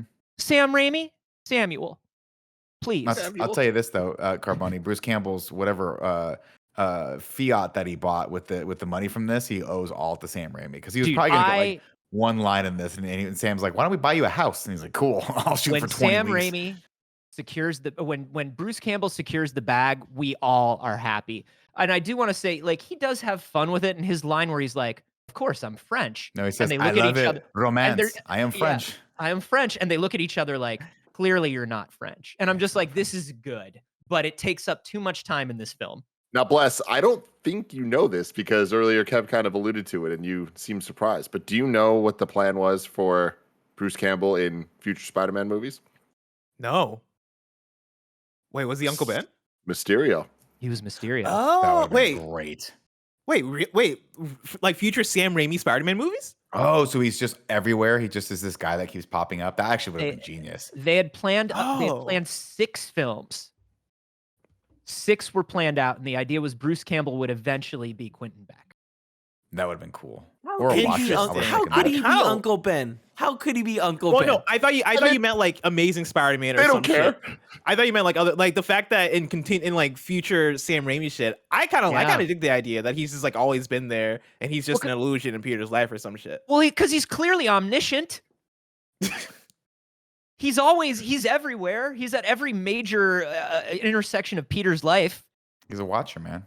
What if? It's Tim? Uatu. What if?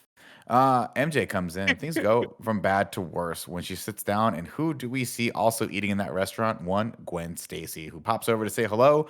And MJ is like, "Oh, how do you two know each other?" She's like, "Oh, I'm one of Peter's lab partners." And she's like, "Oh." Now, Hands off. Hands we off. did not know this. We knew that she was in the class, but we didn't know that they like really knew each other. Right. This Peter not is such good. a skis, dude. You're a shitbag Horrible. here, Peter. You are a shitbag. Go ahead. You let her- are into this girl. You're into this girl in your class, and Mhm. you just straight up let her try to make out with you in front of the entire city and the woman you're about to ask to marry you. Mhm. Shitty dude. Not No a good symbiote look, dude. yet. Let's put it this way. You got some explaining to do. You really You got do. some You got explaining to do, buddy. He's so handsy with him too in this scene. Yeah. Gwen Stacy is just like massaging his shoulders. It's like well, she's again, yeah. let's put it this way. Does Gwen Stacy know that Peter has a girlfriend? Because the way Peter's acting, Yes. I don't think he ever mentioned her during the lab partner. She says that Peter talks about him all the time, or her all the Oh, time. okay. Good point. Oh, So Pete Peter's talks just- about you all the time. I've heard so many good things. Again, though. Get your fucking hands off him, then. Again, though, Gwen doesn't like Pete. She likes Spider-Man. Just like MJ likes Spider-Man. Nobody likes Pete. She says she's your lab partner. You saved her life. That was our kiss. Why would you do that? Are you trying to push me away? And Peter's like, "No, MJ, I love you." And she's like, "Do you?" Because you just maxed it down on Gwen Stacy. MJ leaves as they bring Peter his champagne with a ring in it. And this whole scene is just the humor here, whatever. it just doesn't It's work. just It's too doing a much. lot, but I appreciate it. It's another bad callback here, but the music they're playing is the song that MJ sang in the beginning of the movie. And it's just like, even that feels tone deaf for Peter to choose, where it's like, cool, she doesn't have that job anymore, Peter. Like, this is just insult to injury. Like, but he doesn't know that at this point. Right, but if he spent 5 minutes with his girlfriend, he was proposing to, yeah. But to be fair, that like, and this is the thing too, is like, this is where the writing really starts to break down and the characters start to feel very, very thin, is that he should know that. This movie doesn't feel real because MJ should have been like, Pete, I lost my job. Like, she should have called him and been like, dude, they fucking fired me. And I don't feel like going out to dinner right now because I just got lost my job. Like, these characters talk like sitcom characters from the 90s, where it's all just stupid dialogue to get them into these dramatic irony situations that just feel so dated at this point. What if I say anything but what a human would say in this situation? Yeah, exactly. What if I talk like, yeah, exactly. Snowbike Mike just joined the conversation, and I'm curious to see what his perspective is on this scene. Mike? Yeah, that was crazy, man. I can't believe that. I don't know. Thanks, Mike. Thanks, Mike. Thank you, Mike. We'll check in with Mike again. Mike will hang out. We'll check in. I want to get his perspective as we continue, as this story continues to progress. Peter gets a call from the dude from Babe. Turns out, Tim, you forget everything you know about dead Uncle Ben's murder, because the guy with the frosted tips, whose name eludes me right now, he's not the guy that killed Uncle Ben. Turns out Flint Marco was the guy that really killed Uncle Ben. I don't hate it. Like, it when you start thinking about it too hard, it ends up not making sense. Because, like, at some point, like, why would have, at the very least, Aunt May not known, like, who the real killer is? Like, I'm not too familiar with murder, but, like, I'm pretty sure that if the police and shit found out and, like, were, like, hunting someone down for a murder, like, oh, it wasn't the person you thought it was, that's information they let you know as a family. You'd be really surprised. I don't think Spider-Man needs more motivation to hunt down the giant man made of sand, other than the crime man is made of sand and he's doing a crime. Right. I understand the motivation because the best Spider-Man villains have connections to Peter in his personal life. But hey, man, you've already got Eddie Brock in this movie. You've already got Harry Osborn in this movie. Could Flint Marco not just be a dude made of sand who's trouble? Yeah, I hated this a little bit, especially because we're watching this coming off of watching Spider-Man 1 a few weeks ago. And if there was any sort of hint, I know they weren't thinking about it at the time, but if there was any sort of hint of like, hey, it wasn't me, like I didn't do it or some shit like that, as Peter was murdering him, then I would think this is 100% like forgivable and cool. The fact that this feels totally like a Metal Gear style, hey, it was nanomachines the whole time. Oh yeah, Sandman killed Uncle Ben in that movie years and years ago that you watched and hopefully forgot by now. I feel like it's just such a weird choice. Who is standing just out of frame. Yeah. You can't see it, but there's a supercut where he's actually holding the elevator door for the guy. Oh, I digress. Peter goes off on the guy from Babe, and the guy from Babe's like, hey, calm down, kid. Like, don't talk to me like that. And Peter's like, you just told me that the guy that I thought killed my father figure is not that guy. I have every right to be mad about this. Yeah. And now I have another chance at vengeance. So now he's going to go kill that guy. And I'm going to put that guy in the forever sleep. It's a line I wrote on this piece of paper. It did not hit. MJ comes over to check on Peter, and she brings up the fact that Peter straight murdered the other dude. She straight up is like, which is weird. She's like the other time. Peter's like, he fell, and I told you he fell. And it's like, does MJ think that Peter murdered someone? Yeah, it's like this. Hey, we're pulling back the layers of the onion here on this bad relationship, and thinking that your boyfriend maybe like murdered a dude or two. Is a killer. That's a big thing. But I also want to say, here's a moment where in this movie, MJ kind of acts like a person in a relationship. Things are going badly. Mm-hmm. She didn't communicate everything that was going badly, but she knows, and because of that, she was hurt, but she knows Peter's having a rough time, and she shows up, right? She shows up anyway. And Peter's just an asshole. He sucks so bad in this scene. Right. He's the worst. It is another example of just them choosing these character traits for no other reason than just to further along some sort of conflict between these characters. It's fucking utterly terrible, and it makes actually for kind of an annoying watch from here on out. I have no sympathy for Spider-Man at any point during this movie, which is wild to me. Yeah. Yeah. Let's see.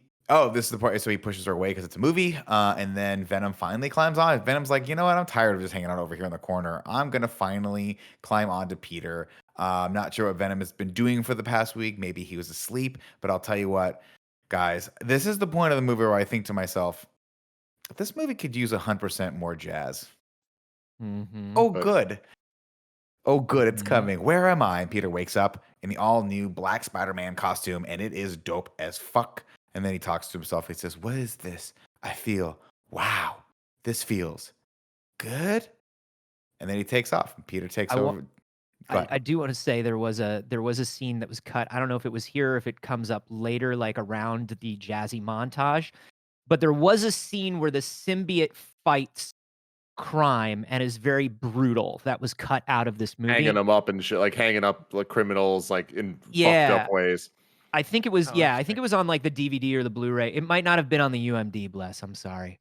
Damn, that sucks. Is this movie the reason why like we haven't gotten like a Peter in a black Spider-Man suit since it?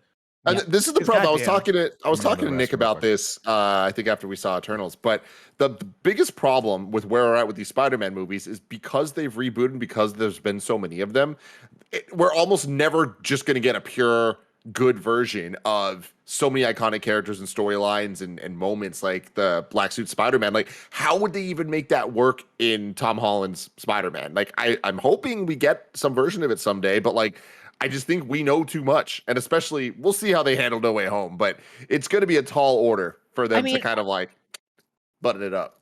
I think it's easy, unfortunately, because we have the Tom Hardy Venom right now.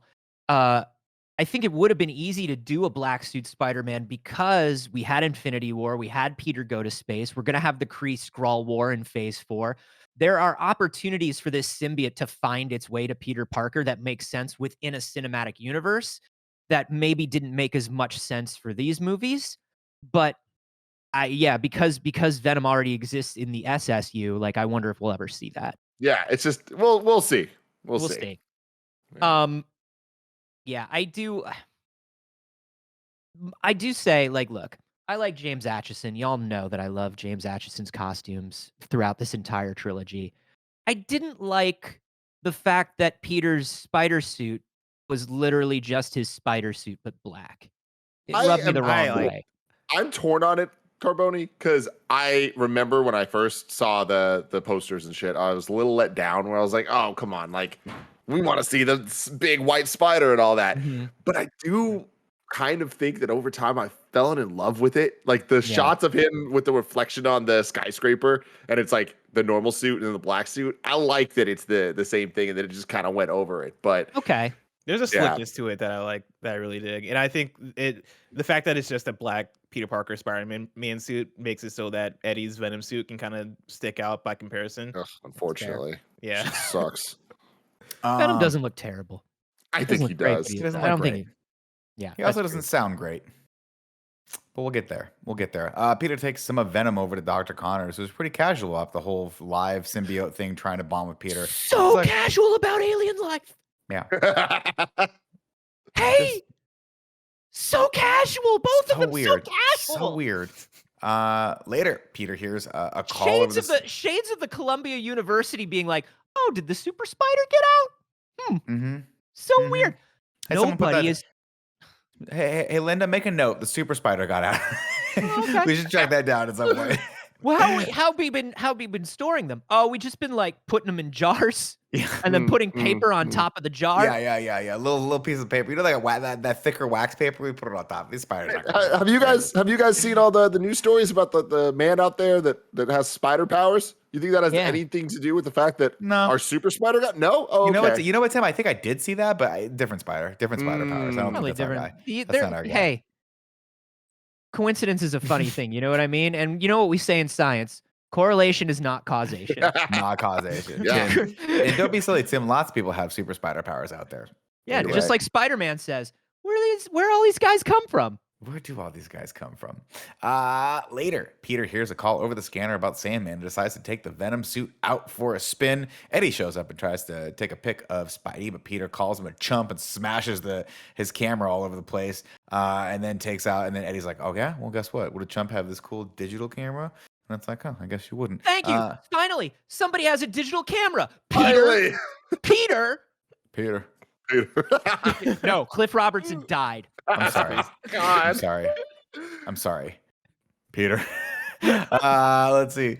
Peter follows Foot down to the subway tracks and they fight. They start to fight, and Peter uses water to beat him and murder him.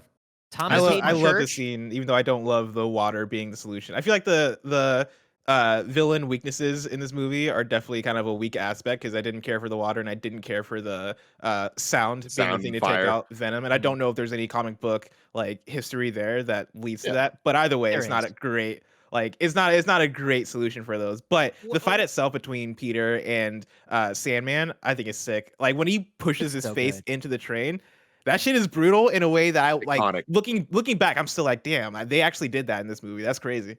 And they really do. It does show more than that stupid later scene that we're going to be talking about. It does show more than anything this scene, the brutality of the symbiote, right? And it shows it in a way that we're used to in the comic books, which makes me wonder why Sam Raimi gets it so wrong for the rest of this movie. I do want to say Thomas Hayden Church broke 3 knuckles in this scene. They told him that the column had been replaced with a breakaway brick. Okay. And the prop team had forgotten to do it. Great. And so they called action. He turned around to punch that breakaway brick on that column out of the way and straight up just broke 3 knuckles on the first take. Oh my God. Good. I've been there. Let's see. No, you haven't, you liar. God, no, dude. We've all put knuckles into the role, Kevin. Have Kevin, you not? Bleed for your art sometimes. Kevin got a back injury last week for content. Kevin knows. Yeah, it's true. For Kevin content. decided to go slip and sliding around some stairs. Okay, so then he walks out, and guys, there's, in my opinion, there's 2 phases to this movie. There's the setup phase, and then there's what we'll call the Hepcat phase. Oh, okay, good. This is when he walks out, sees his reflection in a broken mirror, and decides, hey, my hair is not quite stupid looking enough. Let me just comb it down. So now I would like everyone, if they can, to comb their hair down. It's like from this this for the point rest where of I the don't think time. there's a good scene left in this movie. No, there's definitely Wow, not. bless. I think that's where it runs out of gas completely. And for bless me. is the believer. Yeah. Bless is the Oh, believer. man. It's Even more bad. than me. I've Like, seen Am video I a bad essay Spider-Man? breakdowns. Oh God, Carbone, you still look good though. That's not fair. Yeah, Am I a bully? Am I a bully Maguire now? Bully Yeah, you're Maguire, Bully dude. Maguire. You're emo spider. I've watched a bunch of video essays, like kind of in defense of Spider-Man 3 and stuff. And that's a common video essay thing, is for like people to try to find the good in objectively horrible things. And I've seen multiple ones where they try to be like, this is why the symbiote doing what it did to Peter Parker, Tobey Maguire makes sense, and like why the jazz stuff adds up. And I don't trust any of y'all. Like, Here's the thing. anytime I've seen, okay, bless, please. I'm not let gonna me know why not to I'm trust not- you. I'm not defending the jazz stuff. I think the jazz stuff was taking it way too far. But this time around, hearing the explanation of, I think it was Dr. Connors who's like, the symbiote just enhances what the person is feeling, right? It enhances who they are. It turns you into kind of an extreme version of yourself. I think the choices that Peter makes outside of the weird dance number and jazz stuff all make sense. Even him like walking around with extra swagger makes sense in my head in the version of Peter that was never cool. Like, he is being the version of cool that he thinks he is, and the symbiote is exaggerating that version of cool that he thinks he is. And for this nerd dude to be walking down the street and like being in his element, and him thinking that like the finger guns and all that shit is cool, to me does make sense. I think actually that lines up. But my That's thing the is, way I I've always don't think thought that about it. that movies don't But it's not support cool. that. I It's know not it's not good. cool, but like not the good. type of dork that this Peter Parker is, I don't believe that even he would think this is cool. It's so fucking weird. It is. Yeah. It's really weird. It's weird because it's can't also wait. this to me also feels like Sam Raimi pushing back against Sony, and being like, well, I don't know how to make this cool because it's not cool and it's not a good character and I don't like this arc. And it feels like him pushing back against it, Mm-hmm. Also, like, thematically, remember in the last movie, we got Raindrops Keep Falling on My Head. This is not a weird or out of style thing for Sam Raimi to do. It just doesn't work. Yeah. Yeah, it's bad. It's real bad. Let's see. Peter heads home, where his landlord's like, "Hey, your rent's due." And he goes, "You'll get your rent when you fix this damn door." And then I he's like, lied. There was one good scene left, and that was the good scene. I like that scene. well, Yeah. that was good. Him And then he against realized him he says, standing up to Ditkovich. this landlord's just a slumlord. So it's like, don't feel bad about yelling at this guy because sometimes No. you got to yell at slumlords to get shit done. Then he realizes that the venom suit is bringing out the anger in him, so he takes it off. Pete tells Aunt May that Spider-Man killed Flint Marko, and she's like, really? So she's like, no, he didn't. And he's like, no, he fucking killed him. And she's like, oh, Spider-Man doesn't kill people. Silly. Except for that one time he killed that guy in cold blood. But talking about the guy who may have fallen, may or not fallen. Dead Uncle Ben meant the world to us, but he wouldn't want us living for 1 second with revenge in our hearts. And Peter's like, oh no. MJ gets a job as a waitress / singer at a jazz club. Not a real position. And then calls Harry, who has taken up a still life painting and actually is really good at it. Talking about the Aunt May stuff for a second, that scene was very weird to me, just with the thought of, like, she knows he's Spider-Man, right? And so this scene is basically Peter sitting her down being like, I killed that man. Someone. Yeah. Which, like, is very weird. Yeah, is this very completely undoes all of our, like, oh, in the second movie, it's very clear that Aunt May knows. She Is gives a actually- 10-minute monologue that Yeah. says everything but explicitly saying, I fucking know. Yeah. So does she not know anymore? I think she's just in there terrified, honestly. I think she's like, oh, damn, my Yeah. nephew's a killer. She's What am got I that gonna do about this? goblin glider PTSD. Like, my nephew's a Doesn't villain wa- now. She doesn't want her nephew breaking in on a spider web and hanging her from something else. It's very strange. Let's see. Harry tells Bernard that MJ gets a job as waitress, and then she calls Harry to like hang out with him, and she's like, I need a friend, and he's like, sure, come on over. And then Harry tells Bernard that MJ is coming over, and Bernard doesn't understand what a guest is. And I'm like, you probably are the worst butler on the planet. Worst actor. Terrible. Peter apologizes to Mr. Ditkovich, who uses the opportunity to extort Peter for pizza, and then Ursula is super weird behind him. And then we get some really grainy night footage of the Osborn mansion, and MJ shows up. Then they start cooking breakfast, and Tim, I'll tell you what, when you first started dating Gia, man, when you were like, I really want to impress this person who I think I like right now, and I think I want to show her how contemporary I am. Of course, your go-to song that you put on while you were cooking breakfast for dinner was Chubby Checker's Twist from 1960.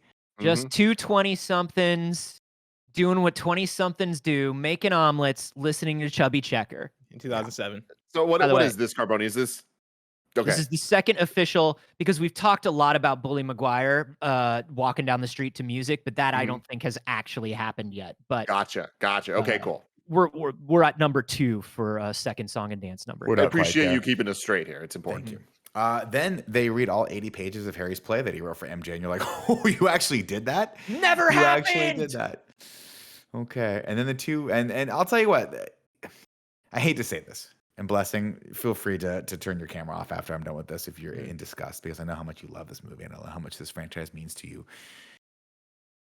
But Kirsten Dunst and James Franco have more chemistry in this 5-second scene than Tobey Maguire and Kirsten Dunst have in all 3 movies combined. No, you're right.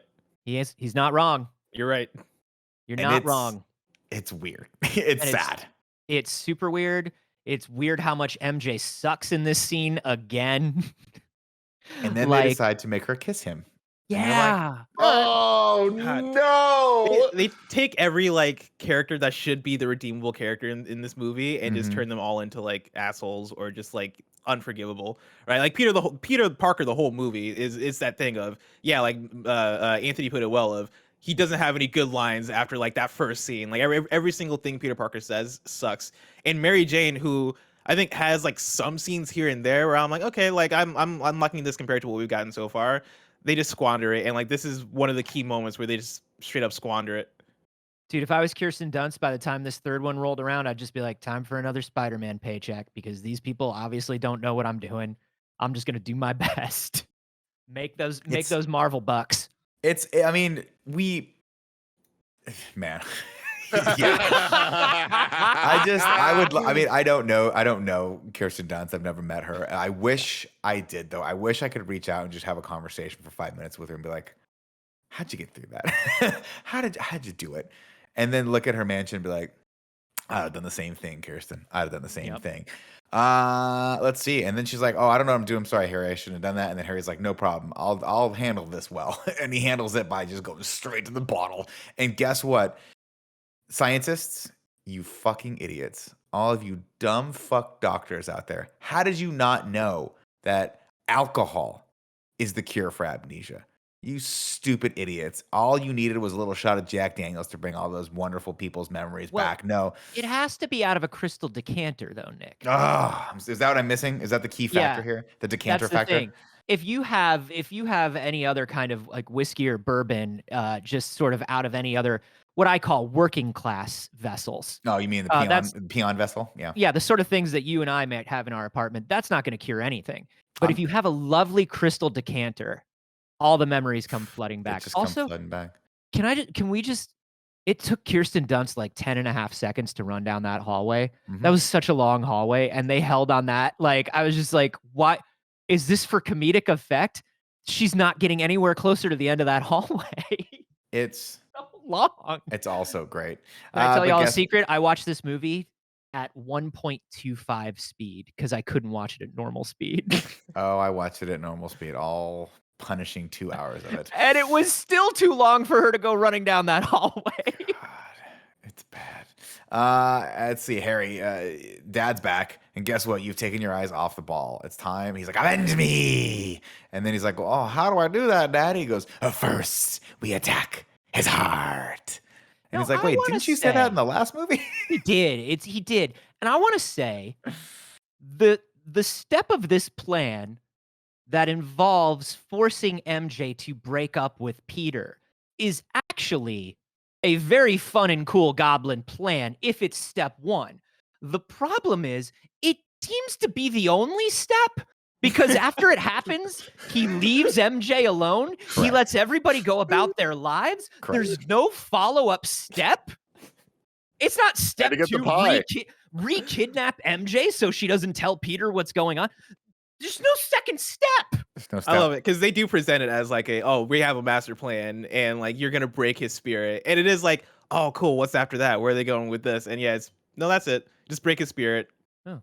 Make an omelet for his girlfriend, and then have her break up with him, and then just hang out.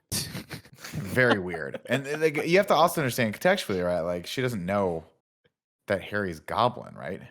No, I don't think Peter has told anybody about Harry, including her. Yeah, he's trying to get out of it. He's like, "Yo, this motherfucker don't remember shit. I ain't saying shit." Yeah, but like also, just like again, a shitty fucking thing for Peter to do. Hey, you know that guy you hang out with sometimes?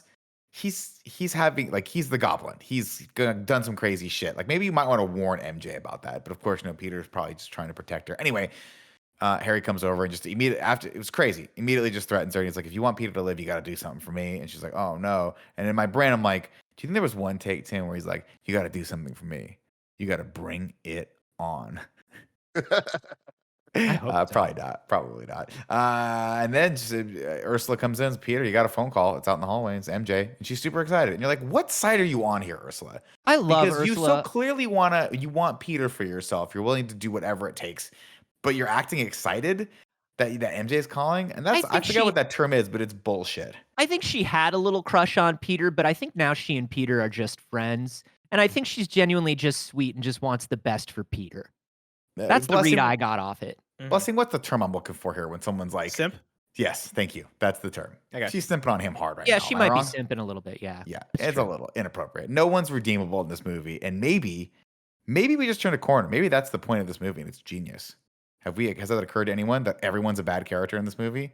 Wow. No, because they definitely try to redeem multiple characters, both New Goblin and Sandman. Like they're both supposed to be redeemed by the end of this film.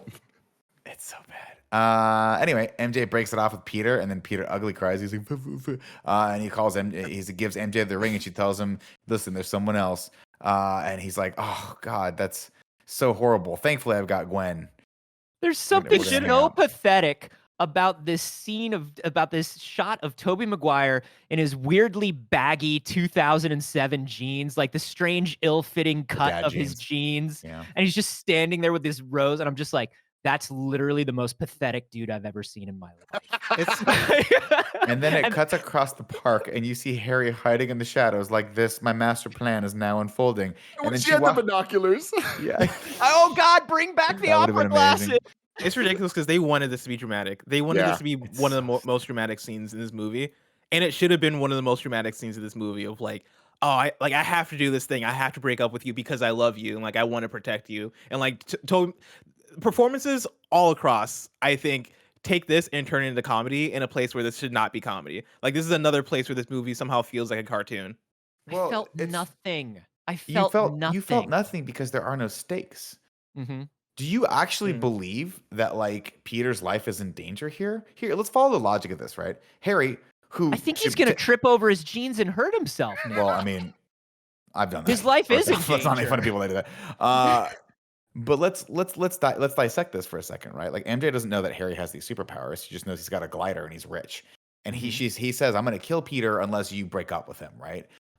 To which I would reply if I was MJ, I'm not that worried about it because I've seen my boyfriend, who I know is Spider-Man, literally beat the shit out of dozens, if not hundreds, of criminals at this point. Some of whom are superpowered. One of whom had really strong mechanical tentacles, and Peter just fucked that guy up. So he beat that guy up while he was beating up a train. So fuck off. So what I'm gonna do is the second you leave, because presumably Harry just leaves after that, right? I'm gonna call there's Peter no and step say, 2 to the plan. No, I'm gonna he call walks Peter and out say, from behind that tree Harry's and goes crazy. and gets a bagel. Exactly. And so I don't understand what's stopping MJ from immediately calling Peter and going, "Hey, dude, that was Harry doing it. Like, I do love you. Let's work this out." Right? Yeah, It's like just the stupidest thing ever. there's nothing they set up to where right after that she can't just call him up.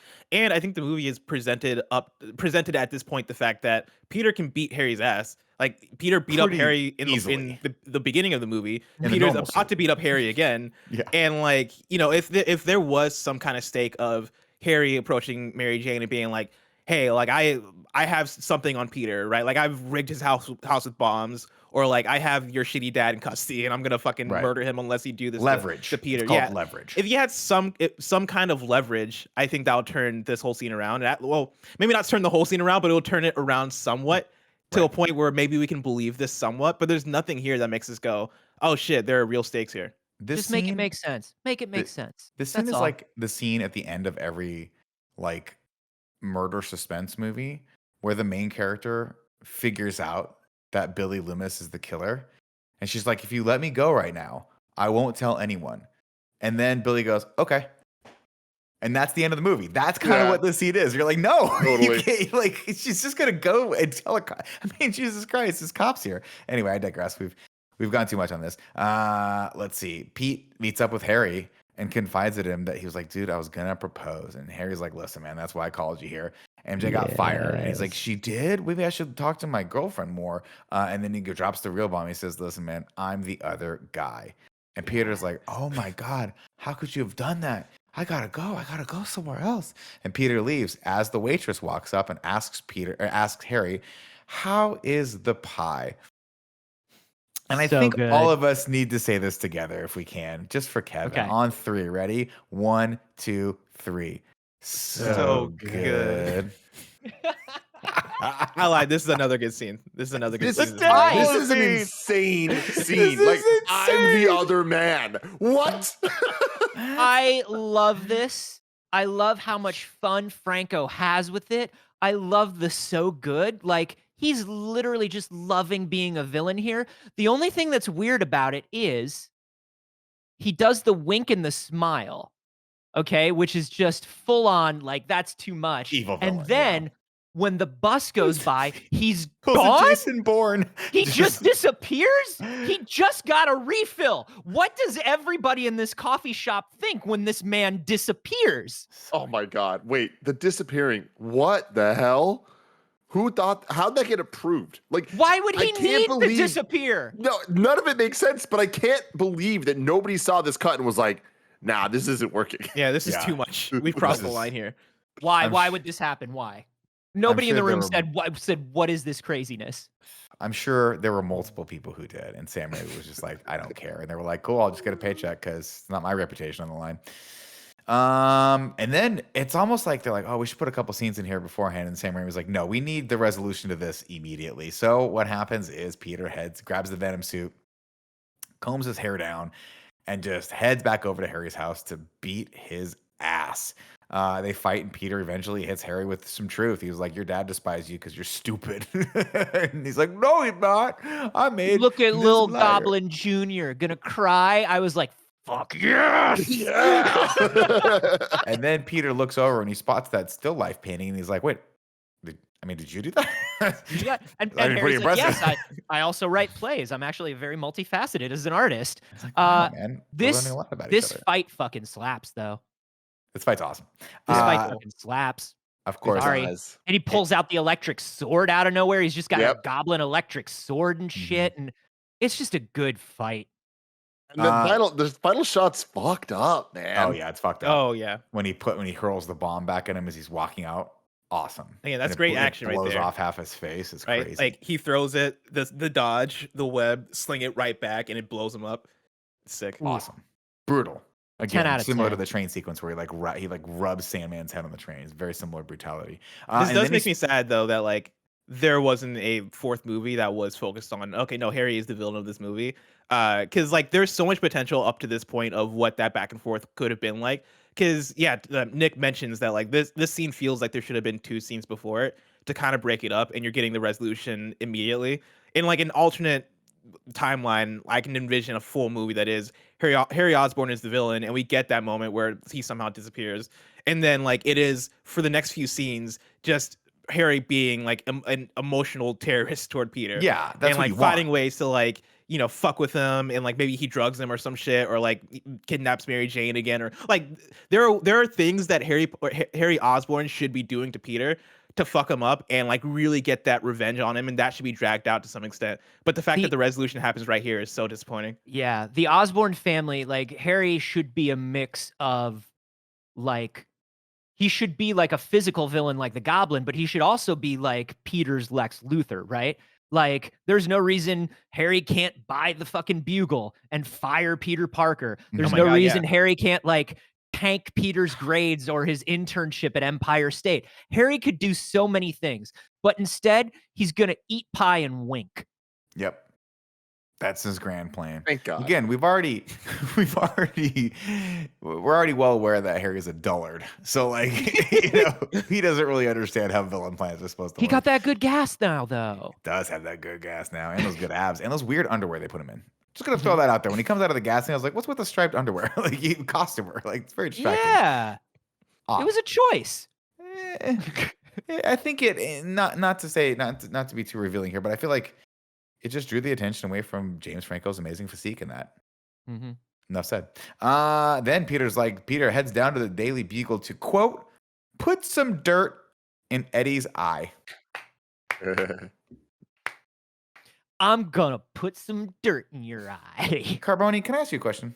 He's evil. Can you Yes. imagine a set of circumstances in your life where you would say that phrase out loud? Seriously? Well, I'll tell you what. If I was a photographer for a major metropolitan newspaper, Mm-hmm. and also that city's superhero, and another photographer stole my job by making it look like I wasn't a superhero, I would definitely say I'm gonna put some dirt in your eye. Okay. That is the exact idiom I would use at that moment. Makes a lot of sense. Of course, he heads down to the Daily Bugle and he outs Eddie Brock as a fake because he shows Robbie the picture, and Robbie's like, "That they're the same picture. We got to print a retraction." JJ's like, first before he does that, he's like, "Dude, I'm begging you, Peter, like, I made a mistake. Forgive me." And Peter said, "If you want forgiveness, get religion." And then Hell he outs yeah. him, I like and that then line. he gets fired. It all happened so fast. Like before this moment, there's no reason for us to believe that Eddie photoshopped his work. Yeah. He's a photographer. He didn't. Well, and need the other this. thing is, this is Eddie so was- extra. Eddie was there, and Eddie had his digital camera, and there were so many shots that you could have taken that just made it look like Spider-Man was doing bad shit. Yeah. Or Like, you could it's- have just, yeah. It's very strange. But the strangest thing about this scene is Tobey Maguire's tough walk out where he sticks his little butt out when he's walking out of the office, of the Bugle office. His little And he's strut. doing like a little, like a lesbian mall power walker thing, Yeah. with his butt. It's very cute. Well, He's being a mean boy. We're gonna spend a lot of time talking about Tobey Maguire's walk in about one sentence from now. Oh God. The Bugle Prince of Attraction and Dr. Connors calls. A lot happens here very quickly. The Dr. cookie Connors call calls is brilliant. to tell Peter that he's like, dude, this symbiote. Turns out I should have been a lot more excited about this when you first showed it to me because it's very dangerous, Peter. Make sure you don't get too much any of that on you. You don't have any left, right? And Peter's like, nah. Meanwhile, Ursula's just feeding him cookies, and it's weird. It's so I love weird. this. I think the cookie call is one of the most brilliant scenes in the film. I love the cookie call so much. I enjoy it too. I don't know if it's good, but I enjoy it a lot. Oh, It's God. funny, and it's like I think the problem with this movie, like if I wanted to get down to one of like the philosophical problems of this movie, is the first two films, they had like a lot of comedic moments, and there was space for a lot of comedic moments. I think a lot of the problem with this one is there's too much going on to want to take up space for these oddly comedic moments, but Sam Raimi really prioritizes them. Yeah. But the cookie bit's very good. Make me some with walnuts. Go make me some. Evil Peter just wants a different kind of cookie. Oh my God. That's how evil Peter That's what he rolls. thinks is cool. Like, oh, It's walnuts. Evil just Peter's so like, I bad. could have two kinds of cookies. I don't even want cookies. Go make me more cookies. I didn't eat all of my vegetables today, and I don't have to. I'm gonna tell you guys something right now. You guys probably don't know this because you're not as old as I am, so you didn't grow up with this as a meme. But in the late 70s, they made a movie called Staying Alive, Tim. Mhm. And that movie was a weird film. It was dark, very dark film. A lot of which about the going into the disco era after Vietnam, displaced. It doesn't matter. It's about dancing at night, right? Drug abuse, things like that. But there's an iconic scene in it, of course, where one John Travolta playing a character named Tony Manero has to strut, right? He struts down the street to open the movie with a couple cans of paint. And of course, he's highfalutin and he's wearing his clothes. He's got his hair coiffed up. And what does he do? Of course, he walks into the paint store that he works at. And of course, it's a great scene because it shows the dichotomy of Tony Manero's life here, right? Tony, of course, thinks he's the shit, but he's working at this job as a paint store and he ain't the shit. But you know who is the shit here? Tobey Maguire. Tobey Maguire's crotch is the shit here, Tim, because he thrusts this thing every which way but loose. And it's almost borderline offensive, some of the shit he does in the scene. And thank God they at least had all the women react appropriately to him because they're all reacting with utter disgust. Yeah. None of them are Just into it. Utter disgust. Thank God. Thank God. Can I ask you all a question? Yes, you may. Knowing the history between Tobey Maguire, Sam Raimi, negotiations, the crew, all this stuff, do you think this scene maybe a little bit was to make Tobey Maguire feel foolish? Yes. Do you think a little bit of this was Definitely. crew revenge? Also, point of feels like that. clarification, I said Staying Alive. I meant Saturday Night Fever. You guys know what I meant. I know. Staying Alive, also great though. 100%. He comes off like a complete and total idiot in this, and it's embarrassing. It makes you feel embarrassed to watch this scene. Yep. So true. This Like is I want to Spider-Man. hide How my is this a eyes scene and in be a like, Spider-Man I don't want to movie? watch this. This is our third musical, third dance number, by the way. Thank you. This might be the most I've seen a movie fall off the rails. I can't believe, and like the movie already wasn't great by any means, but for me the movie was very tolerable in terms of the actual quality of it. You know, like I've mentioned the action sequences that have really spoken to me, and there are some storytelling elements that I think are decent. The gap from like it being questionable to decent to it being completely trash in this one scene, I think is actually very impressive. And I'm curious to like wonder for folks out there who maybe want to like hit me up and let me know, is there a movie that somehow falls off halfway through in one scene in the way that this one does? Yeah, I can't think of a single movie where it all pivots on one scene like this, Bless. I really can't. This is a decline. For This is sure. a huge decline, and it happens in 45 seconds. Yeah. I'm gonna tell you one scene right now. One word. Martha. Think about that right now as we continue along I refuse. this plot. Think about I refuse that. to. Good one. It's a good point. Martha! It's a really good point. Save Martha! Who the fuck is Martha? Is what I would have said. I didn't see that name. Ugh. Also, I don't know why I said that. It's sad that it has anything to do with the Vietnam War. It has nothing to do with the Vietnam War. I just threw that Uber in Eats late me 70s, some early 80s Dunkin' stuff. Donuts. With God some bless walnuts. this movie. You got some walnuts? Yeah, go cook me some walnuts. I do, but here's the part of the scene that I do sort of like though. I like, I'm a Betty Brant stan from way back. I do like the sexual tension finally between Betty Brant and Peter Parker. I like it too.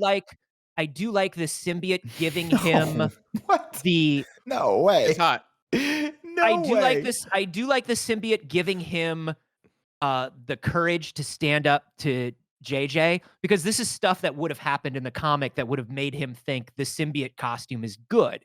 Like these are things that would actually happen to make him go, "Oh no, this is working. This is actually working." You know? You guys. Here we go. Anyway, Betty Brant. Flint Marco reforms over in the park and looks at his locket yet again. And I'm like, how does he keep a hold of this fucking locket? I don't understand how the science in this movie works. Dude, watching this scene, I just thought, why isn't this just a Sandman movie? Watching the shot, I was like, God, he could have carried this whole movie. He really Totally could have, man. It would have been so much better. But we don't, alas. Peter and Gwen head out for a nice night on the town. And where do they go, Tim? That's right, a jazz club. Meanwhile, Eddie's just lurking behind them. And he's like, oh, something's going to happen. So I'm just going to follow Peter around. And he walks in. But the question, can we get a table? Is what Gwen says. And of course, Peter knows how to get a table because he's got all this experience now. The symbiote doesn't give you knowledge. Blessing. How could we it get just reaches down and it finds the knowledge that's already within you. How could we get a table at a jazz bar in 2007? Surely it's gonna here be in packed. 2007, the jazz bar is all booked up because of how the 20-somethings love the jazz and the chubby love checker and jazz, whatnot. man.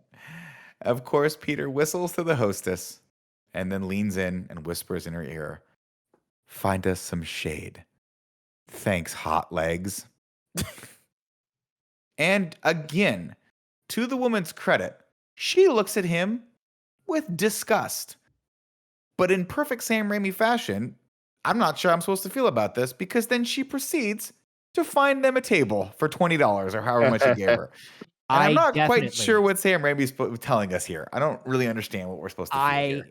Definitely believe that this scene, even if the walk wasn't, this one scene, this one exchange right here was meant to make Tobey Maguire feel foolish and stupid. Because once again, like a douchebag. We have talked previously about how he was part of the quote-unquote Pussy Patrol at this point in time. Yep. Making him look like this stupid and really was just like a little dig at him. It had to have been. It's just the worst because I've spent, weeks now talking about how I dislike this Peter Parker and I like the more fun side of Spider-Man. This scene feels like they were kind of like trying to be, oh, we'll make it fun. You didn't do it right, Samuel. You didn't do it right. No. This is not fun. This is embarrassing. Like Nick said, I hurt watching this. You made it gross. So bad. It's so gross. And not only that, I mean, Jesus, the thing is this. What's the thing? What's the thing, baby boy? Lay it on us. Baby boy, please. What is have we talked about the fact that he shows up to his ex-girlfriend's place of work just to rub it in his face that he's dating someone new? This is not the action of someone who's a good character. This person, and this is coming from him. Venom's not making him do this. It's just amplifying the things that he wants to do. It's bonkers. But it's a bad there look. is, I mean, I would be remiss, Anthony, if I didn't say there was a certain magic about Peter sort of flipping around on the walls as he goes double time, and kicks out. I was gonna say, the there's stool, some good choreography here. Burns, honestly, dude. it's a good dance sequence. And like, honestly, if this was in High School Musical, I'd be all about it. But it's in a Spider-Man movie. And yeah, well, that's the problem, right? Here's the other problem: Peter Parker plays the piano now. Yep, sure he does. Since Venom, This is a symbiote quality. Oh, the alien can play the piano because of symbiotes Sonics. Because of their the favorite harmonics. thing, sound. Yeah, Exactly. Yeah. Garbage. Also, how did he get to the piano? Well, actually, no, he excused himself, didn't he? He did excuse himself. And somehow got to the piano, and Mary Jane just didn't notice. Now, Gwen Stacy notices Mary Jane and specifically says, "Oh, that's your ex. Is this okay? Should we leave?" And he goes, "Oh, I'll be fine." At that point, if Gwen Stacy is not a total Harry Osborn level toddler mentally, She should be like, I'm not she fine knows with this is gross. Yeah, this is bad. It's not should we leave? It's like, oh, why don't we get out of here? I'm uncomfortable. I'm uncomfortable right? with this. And then he gets up on stage, plays piano next to her, does a dance number, leans in for the kiss. Gwen Stacy only realizes at the end. Just right there. She Really, says, and I Gwen? quote, she says, and I quote, that whole thing was for her? Yes, Gwen.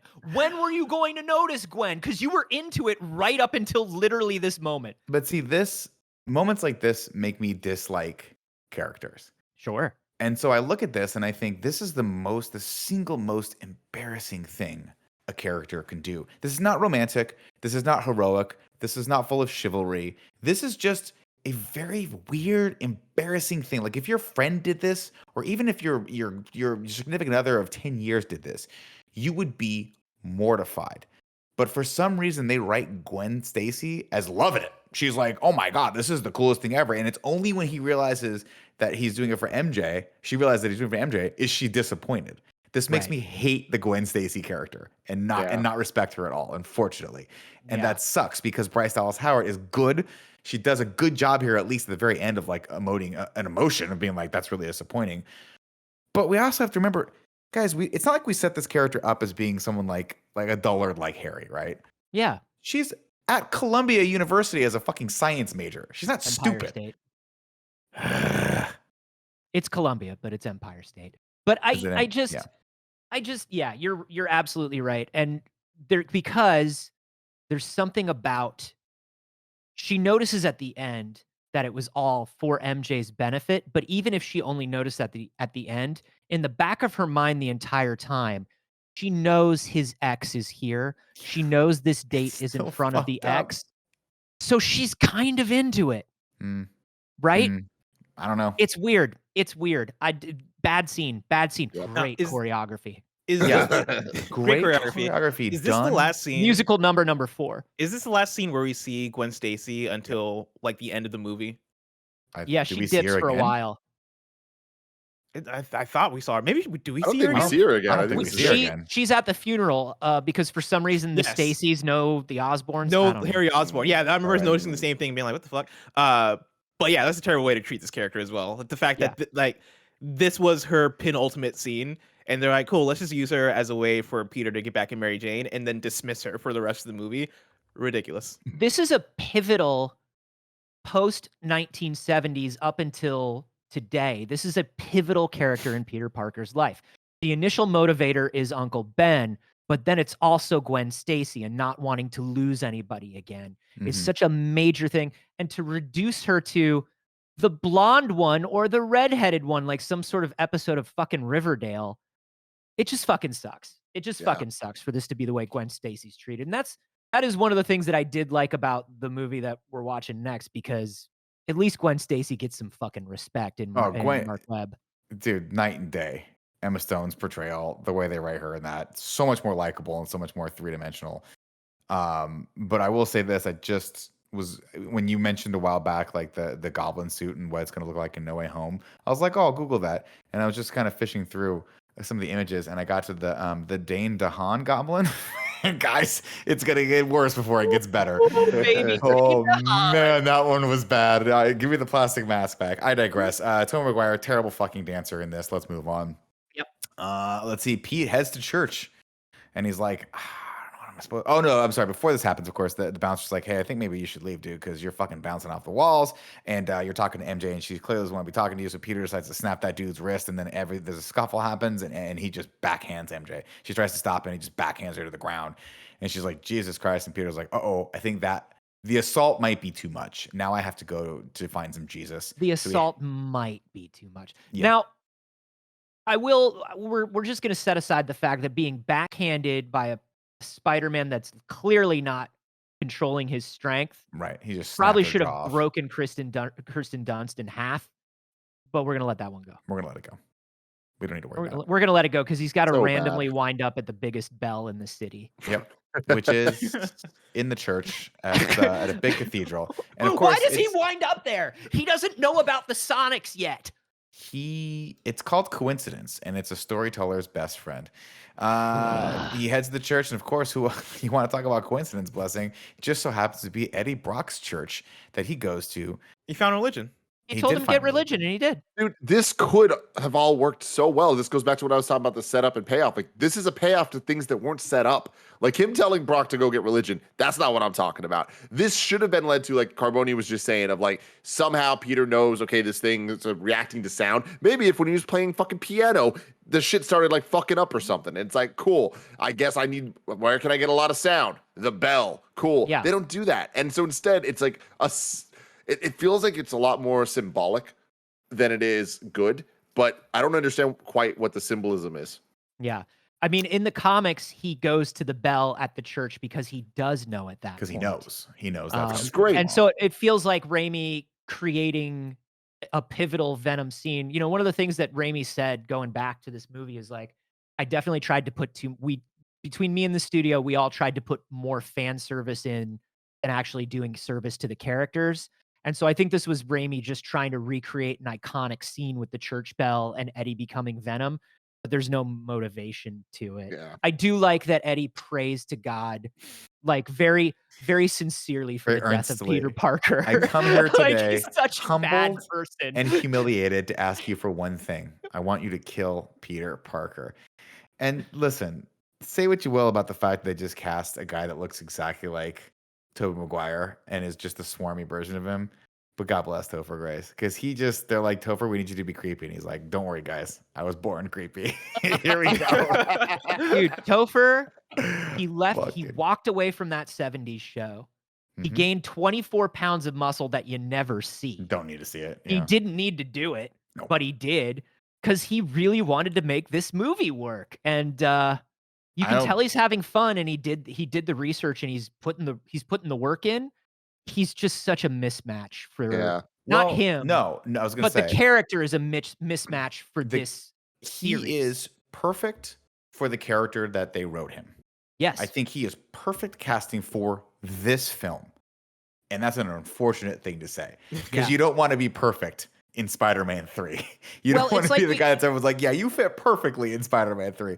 But Topher Grace does a good job. He does a serviceable job as a creepy fucking Eddie Brock. Well, you can tell, like, what we talked about for Spider-Man 2, how they nearly brought Gyllenhaal in, and you're like, because Gyllenhaal was one of the people they initially had, they had Topher Grace audition too. Before they hired Toby, of course. Topher was in that room, and he was auditioning to be Peter Parker. So I guarantee it. So the fact that they had him back in to be douchebag Peter Parker. Dude. Anyway, this transformation scene is pretty cool. I love it. I mean, again, I stand by the fact that like the effect of Venom like oozing down on him and like latching onto him and trying to get it off and like it's terrifying. And from this point on, the stuff that Venom does is legitimately scary. Like it popping out, it grabbing. There's one scene where like it just reaches down and grabs Spider-Man by the head, and it's fucking terrifying. So say what you will on that one. I love the way he just gives himself over to the symbiote immediately, and his teeth and his eyes and everything. It's great. Well, he has that great line later too. Where he's like, "I like being bad. Yeah, it feels good, And you're like, oh, you know what? The one character that can actually tell the truth in this movie. There we go. Anyway, Aunt May comes over to ask. This whole thing happens. He gets the thing, black goo, yada yada yada. Aunt May comes over to ask Peter. He's like, hey Peter, whatever happened with that whole proposal thing? And Peter's like, oh, no, yeah, it didn't go well. You said the husband's got to put his wife before him. I am not ready for that. And she goes, oh, okay, what happened? He goes, I ended up taking another woman to her place of work after she broke up with me. And then it ended with an altercation where I knocked her to the ground with the back of my fist. And Aunt May's like... But I danced before that, though. Yeah. I did play some piano. I did play a little piano beforehand. But I remembered some of the piano you taught me, so... kind of a wash. Net positive. Still a good boy. Net positive. Cool. Let's see. Aunt Maeve tells Peter, she's like, listen, Peter, that all sounds horrible, but you got to do the one thing. You have to start with the hardest step. You got to forgive yourself. And Peter's like, Peter's like, I murdered 2 people and I assaulted my girlfriend. I don't think me forgiving myself is the hardest step, but we'll move on from there. Also, I think I let an alien goo just go free Yeah. in the and city didn't of really New pay York. attention. I just was like, I just let a murderous alien goo. I don't know. To be fair, that's half Doc Connors' fault too. I think Doc Connors can share some of the blame for that. Eddie just randomly syncs up with Flint Marko, just finds him in the middle of downtown. The cops can't find him, but Eddie's like, I'll find him. And Topher Grace, Topher Grace's voice in the Venom suit makes no damn sense. It's so weird. Why didn't they tell him to change it up or add an effect afterwards? Or get Keith David or anyone that's got an amazing deep voice to be the voice of Venom. Someone like iconic like that would be Tom Hardy. Great. Oh God. It's weird. It's weird that when Venom opens his mouth with like the weird spiked teeth and the big CG tongue and is just like, hey, Kelso, do you want to go get high in the basement? You know, like, what the fuck, dude? What? Exactly. It's very weird. Anyways, like, listen, man, we should team up. And Flint's like, okay, you seem like a giant fucking man-eating monster, and I purport to be a good guy, but you seem whatever, pretty let's just go do this. trustworthy. Yeah, you seem cool. So what they always do, and they just take MJ hostage and they put her in a taxi. This part was scary to me too. Why would Eddie Brock be driving the cab? Why wouldn't Eddie watch Pete, like, just go up and take her from the apartment? How would he be driving a random cab at the random moment that MJ randomly leaves her place? Why wouldn't Venom just take her in a spooky way? I think it's probably because A, we've already seen that happen in this movie. Don't forget that that's exactly how Harry took her. And B, I will say, coincidence, when he turns around. By the way, that New York landlord fixed that wall in her New York apartment real quick. Yeah, well, she's got a good landlord, unlike Dickovich, Mike Ditka over there. I will say, though, the scene where he kind of lunges at her in this scared the shit out of me. Like, it's a good bit of like that, the old school Sam Raimi sort of horror. Pete heads over to Harry's house. Right. We're watching this on the news, and someone's like, the news reporter, who is just the worst in this British news reporter, is like, who could possibly, there seems to be a message in the webbing, and the camera zooms in and then zooms out and focuses, and it says, Spider-Man, stop us if you can, period. Also, grab us some Starbucks on the way over if you can, period. Hey, if not, no you big don't deal. need to write that in a web. No, we that understand. It's a web. The Sandman and the spooky symbiote and MJ are all in one place. I know where I'm supposed to be. Guys, I got the Why do you have to write it in the web? You don't have to write it in the web. For the 3 people in the audience that passed out right around the jazz sequence and just woke up, that's why. Come on. So Peter does what any good person would do. He heads over to Harry's house, even though this guy's tried to kill him multiple times, and actually tried to kill MJ a couple times too. And he's like, "Listen, man, let's call it what it is. Listen, deep down, you put everything aside. We're friends, and I need your help with this." And Harry turns, and his face is like super scarred. He's like, "Are we friends?" Because my looks and my amazing still life artistry are pretty much the only things that I have going for me at this point. But Harry's like, "Get the fuck out before I kill you." And this finally is where Bernard steps in. Fucking this Harry, she needs us. Fuck you, worst Peter Parker. But yeah, Bernard, his big monologue that Bernard gets because he's good at lines. Sir, the night your father died, I cleaned his wound. The blade that pierced his body came from his glider. There is no question that he died by his own hand. Somebody standing right off frame, Nick, with cue cards mouthing the words at Bernard. Yeah. So this dude doesn't forget. They're just coaxing Bernard over to the scene with just a fifth of Jack Daniels. Like, come on, Bernard, come on. You get your medicine. Wait, what do you think Bernard's? What do you think Bernard's backstory was? That he cleaned the wounds and then like he basically sees, all right, he's got 2 stab wounds in his chest, and he's like, yeah, these are self-inflicted. These are self-inflicted. Yeah, these are self-inflicted. This was his glider, and he shot it into himself. That's the only thing. He knows that the goblin was happening all around him. He cleaned the goblin's wounds because I guess he's an EMT or a mortician, and he's also CSI because he looked at those wounds and he's like, "Them's goblin glider wounds." What? But You didn't know what a house guest was. You didn't understand how to pick up food, Bernard. You can't read a line. And also, Bernard, it's been a year. You were just holding on to that information, my guy. Bernard, you could have just said, oh, no, your friend Peter's telling the truth. Why now? Why now, Bernard? Exactamundo. Can we get that again? No. Please. Kevin, no, Kevin, the voice of Kevin popped up. Kevin is so angry about this scene as we all are. Kevin, Kevin has his power. This is amazing, Kevin. No, it's not that I'm angry. It's just one of those things where it's like, it's all speculation. Like why would he think that the wounds are self-inflicted? When it was a glider that came directly from him from the opposite side of the room. And it's like, why would you know that was self-inflicted? Spider-Man could have easily grabbed him and threw him like on his own glider, you know? Yeah. It's ridiculous. It's all ridiculous. No, because the wounds, as he cleaned them, he found a lot of blood, but also self-loathing. And that's how he knew. That was oozing out. That's true. It was oozing out. Yeah, for them to try to pull Bernard is Alfred at this point in time is a bit much for me to swallow. I wish there was like security footage or some shit of the glider killing Norman Reed, or not Norman Reedus, Norman Osborn. Yeah. Or Norman like Reedus. That'd be interesting. Just throw that element in. As cheap and easy as that would be, I would at the very least believe it. Yeah. But Bernard comes in and he goes, "Sir, I've recovered the GoPro footage from the glider. Your father was doing sick tricks." And he had his GoPro as always. But if that was 1080s, if that was the case, it was still like in a moment where Green Goblin was trying to murder Spider-Man when he self-inflicted himself, you know? Yeah. Yep. Yeah, it's pretty. But it's still Peter didn't do it. You know what I mean? But it's weird that Bernard he certainly was the cause.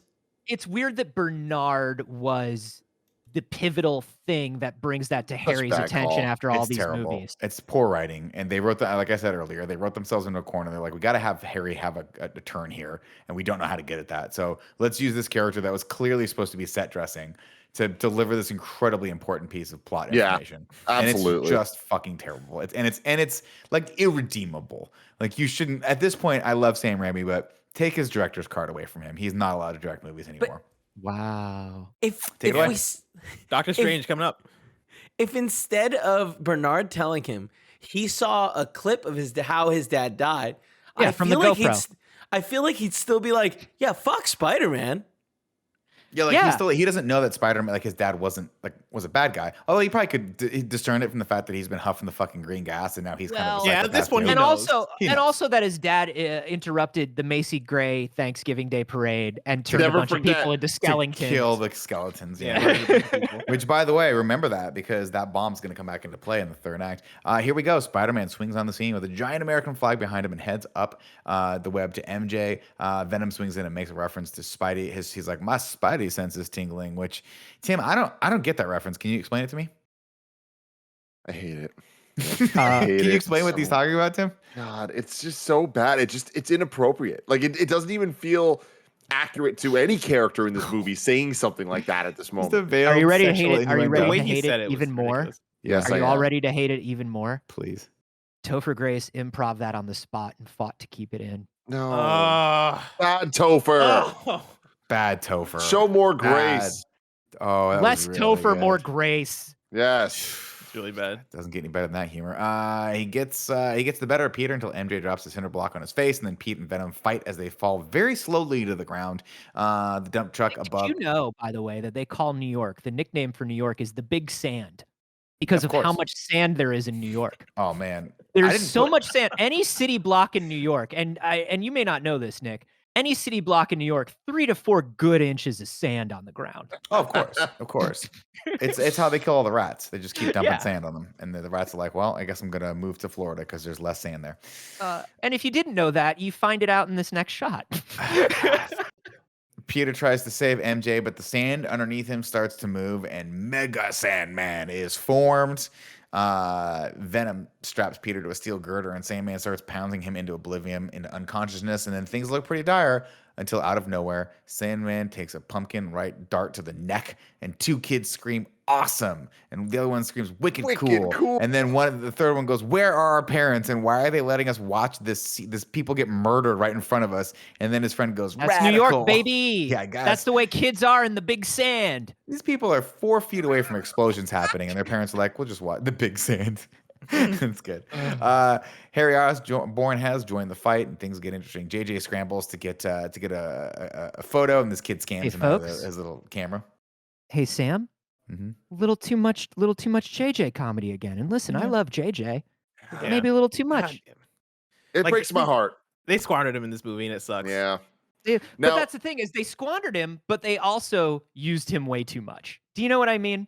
Oh yeah. Like he should be in way less of this movie as much as I love him. Thoroughly Now, underutilized. blessing, Or just I he wanna- should have I just wanna- been better. Yeah. I would have been fine with the amount he was in it because he was great in the other movies. Like, and he was in those a fair amount too. If it was motivated the way it was, like even in Spider-Man 2, like in the first one where we see he doesn't give up his sources and things like that. Like there was a humanity they were building up into JJ that they just didn't put in there. Blessing, you mentioned earlier, like these moments that should be really emotional that just don't work. Harry showing up. Can you imagine when you're watching the first Spider-Man that you would ever think Harry showing up to save Peter in Spider-Man 3 would affect you less than this fucking scene affects you? Dude, here's the thing. I was saying this earlier. I could not disagree with you more, Carboni. If you just look at this one sliver of a scene, like there's maybe 20 seconds that are just fucking awesome, surrounded by utter trash. Kevin, I sent it to you. If you could please pull this up. I want us to experience this together. Okay. So, Kev, start at 31 seconds. With audio, please.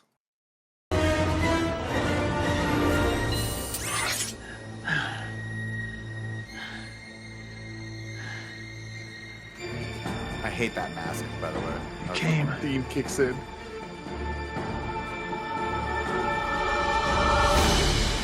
Go! Nah, I should feel like way just more than I like feel time. right now, Tim. I'm Now sorry. you can pause it because it's all downhill from here. It's all stop. fucking downhill. Look at his face in this mask. Look at it, Tim. God, Look Nick, at you're what you so brought. right about the dorkiness. He's fucking He looks ridiculous. such a doofus. I mean, yeah. I mean, he's a dork. He's a nerd. He's the classic. He's the Silver Age Yeah, Spider-Man. There's a way to make think him this- I look think this not scene- as annoying. This scene worked a little bit for me when I was watching it. all over again.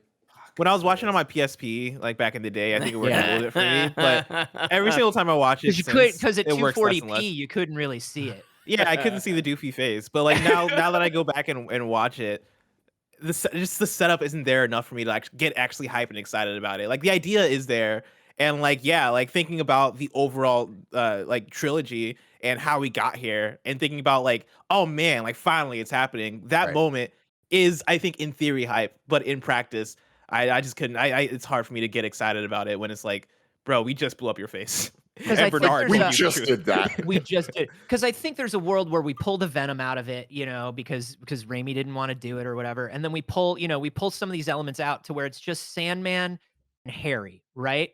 And kill the amnesia shtick and just have him out of the gate because you've only got 2 hours. Have him become the Goblin and come for Peter. Why not? You've been building up to it for 3 movies, and then somehow throughout the movie, you have him come to the realization, or even if it's just to come save MJ, and then they wind up fighting together and becoming friends again. There's a way that this scene could have worked for me. Yeah, But amnesia. in this the movie, amnesia it thing just can't. doesn't. I feel like stretched it out way too long. I think that's a good point. That they could have just had that be the whole movie, like be the whole like thread of he just comes through at random points and fucks Spider-Man up. The whole movie could have been Spider-Man is after Sandman, and then like the Venom thing happens, which like I'm there's another movie where I'm like, cool, just keep Venom out of it. But Yeah. let's say if it is this movie, right? That can be the focus. Spider-Man taking on Venom and Sandman, and then also on the side is Harry Osborn coming through at the most random times, and he is the X factor that is keeping Peter from actually like defeating his other villains. That would make this so much stronger if at this point Harry is like, all right, now that Mary Jane is in trouble, we're the only ones that can stop this and that can actually save her. I'm gonna stop being in your way and I'm gonna unite with you in this one moment. And then we can finally have this moment of us understanding that we are not enemies. That could be really cool and really special. But Yeah. the amnesia thing just comes through and just fucks it all up. Well, yeah, in a but The way in order to that amnesia have that thing doesn't need to. feels like something that Raimi really wanted, and when they made him add 2 additional villains, he refused to cut. You know what I mean? No, Yeah. the amnesia thing feels like you might as well end this with "It was all a dream." I dreamed this whole thing, and Peter was in his bed. It's such a Yeah. lazy mechanic to put in your storytelling. It's a But I think I'm child right with there. a Spider-Man snow globe. I'm right there with you. I love that idea for that story that like MJ is sort of the ground for both Peter and Harry, and she's like the one thing that's like keeping them in reality, and they're sort of like that, I think that could have been cool, but unfortunately in this instead we don't get that. We get MJ landing, and Peter's like, "Are you okay?" And she's like, "Nah, man, I'm pretty fucking far away from okay. I'm done with both of you." Harry launches missiles and takes Sandman out while Peter hunts down Venom. Venom gets the better of Peter, and he says, "Never wound what you can't kill." And he tries to, and then he's like, "Listen, let me reason with you, man. The power feels good, but you'll lose yourself." And he's like, "I like being bad. It makes me happy." And for I some love reason, that. I love that. He's good. Listen, there's a world where he's good. There's a world where he's good in this movie. There really is. it's called Venom. It's a movie. Ben, he's good in that. He's a good guy. I don't like the teeth they put into his mouth here, though. They're I like weird 'em. and they're very distracting. I like him. But Topher I'm Grace, pro tooth. just loving it. Oh, you're pro tooth? Good to know. I'm pro tooth. Eddie moves in for the killing blow, but Harry stops him and gets knocked to his ass for it. The commotion loses It a bunch happens of. so fast. Like Yeah. Harry's turn in this movie is just so ridiculous where it's like it almost could just be described in like 5 sentences, and each sentence is just like he's a bad guy, amnesia, he's a good guy, it's questionable, he kills himself. Like Yep. damn, okay. Yeah. Well, you gotta And get in and get also, out. the physics are real good. Those snowboard physics in this fight are real good. Great, man. He's crushing There's it. a moment where he like jumps and grabs onto the bottom of his board to like avoid a Sandman and then flips himself back up, and I'm like, explain to me how any of this is working. And then there's also a scene where he's on the board and Peter's like on the front, like they're just gliding together. It's so funny. It's so cornball. This whole thing is so corny, and it's because the turn isn't earned, and so every part of this just heightens the comedy of the moment. Yes. God, it's I also bad. don't understand how this is one of the few action scenes that, as a whole, doesn't work as well as the rest of the action scenes in the movie for me. Like this movie has some really great action scenes, like we've talked about. Like I think about the Harry versus Peter one a lot in terms of, oh, that was sick. The 2 Harry versus Peter ones. This entire scene for me is just like it's a mess, and I think maybe it's just that they're doing a lot between Sandman and Harry and Venom and Peter, and them trying to cut between all of that while also doing the Mary Jane factor might just be too much for them to handle. But it didn't work out for me as much as I wanted it to. Yeah, I mean, I think the reason is there's so many elements that not just elements of characters and stuff, but in elements they're introducing in this fight. Like we don't know that Venom's weak to sound until this fight. We don't know that Sandman is weak against fire until this fight. They've spent the whole movie setting up water, and now we have see a Goblin water, by fire the way, blasting him. we see a water tower in the distance when he comes in. There's a big water tower here. Yeah, it just seems weird that they're throwing a bunch of shit where it kind of just feels like punchy instead of like using things they set up to actually solve the problem. And all the things were there. There was a water tower. Also, I weird. just want to say there's a difference between the sonics of like a giant church bell and a couple pieces of rebar. And there's no way in the comic books a couple pieces of rebar hitting together would have killed Venom, but that's fine. It's here we are. fine. God, This is it makes where Venom we've- so much weaker, right? Yeah. Like you can just be walking down the street and hear 2 pieces of metal hit each other, and like you all of a have a- sudden you're freaking out. If you have a hit clips on your belt and you turn it up real loud, Venom God has to damn it. run away. Fucking hit clips. Beautiful. If you have Steal My Sunshine on hit clips, It's true. You're watching that scene from SNL where he's like, I need more cowbell, and you start freaking out whenever Yeah. yeah, you Will can't Ferrell watch gets that. into it. And it's sad because it's a It's funny scene and Venom great can never scene. watch it. Great. See, I read a funny piece of a quip where I forget I think it was Jimmy Fallon was talking about it and how Christopher Walken came up to him like years later and was like, you ruined my life. Because now every Yeah. single fan that comes up to him goes, gotta have more cowbell. Anyway, who knows if that's real or not, but I do know what's real, ladies and gentlemen, is that Peter uses a bunch of pipes to kill Venom, and as he's going around ringing the bells, Eddie starts to separate from him, and Peter webs him and pulls him out, which I think is super cool. And then he just like kicks up one of Goblin's bombs, one of his disintegration bombs, times it and throws it into the mix. And then, of course, Eddie's like, no, my suit, I love it. And he jumps in too, and the whole thing just disintegrates. Thankfully, he grabbed the one that disintegrates, not explodes. Or do they all just disintegrate? I don't know. I think it's a Doesn't matter. disintegration / explosion. I don't know. Mhm. They do Mhm. whatever they need to do in the moment. They're plot Perfect. bombs. And then Flint comes over and he tells Peter that he's like, listen, I did this all for my daughter. She needed money and I was scared. And he's like, your Uncle Ben tried to help me and the gun just went off. It was a cruel accident and the one that Flint wishes he could take back. And Peter looks him in the eyes and he understands. And he goes, wait, I'm sorry. So the blonde guy, nothing to do with this whatsoever? Ooh, that's pretty awkward. Cool. And you weren't in the car with him during the getaway because why? Yeah, what? I don't understand. All right. Listen, I'm a fan of forgiveness. I love forgiveness as a theme for this trilogy. We're forgiven a bit much with the Sandman, aren't we? To let him just disappear and fly away? I mean, literally, the scene before this conversation is him as giant Sandman punching a lot. Like, I don't understand. What am I missing, guys? Like, can you explain this to me? Like, what's the impetus of this face turn? I think that he's just, I don't know. It's a great question. I think he wanted to kill Spider-Man, and now he's like, I don't want to kill anyone anymore because Venom's dead, and I don't have a friend anymore. So He's not a bad He's guy, Tim. tired. He's just had bad luck. He's exhausted. He's tired of fighting. Yeah, there's no real reason for it. It seems like something that Flint should have tried earlier in the film because, you know, he really is just constantly trying to explain himself. You know, he's supposed to be a down on his luck guy. Yeah. It seems very weird. It also seems very weird. Like, you can forgive him, Peter, but you're not allowed to forgive him on behalf of the 40 or so people that got murdered in the fucking multiple fights that you had. You can't forgive him for like the multiple bank robberies. Like, that's not a thing.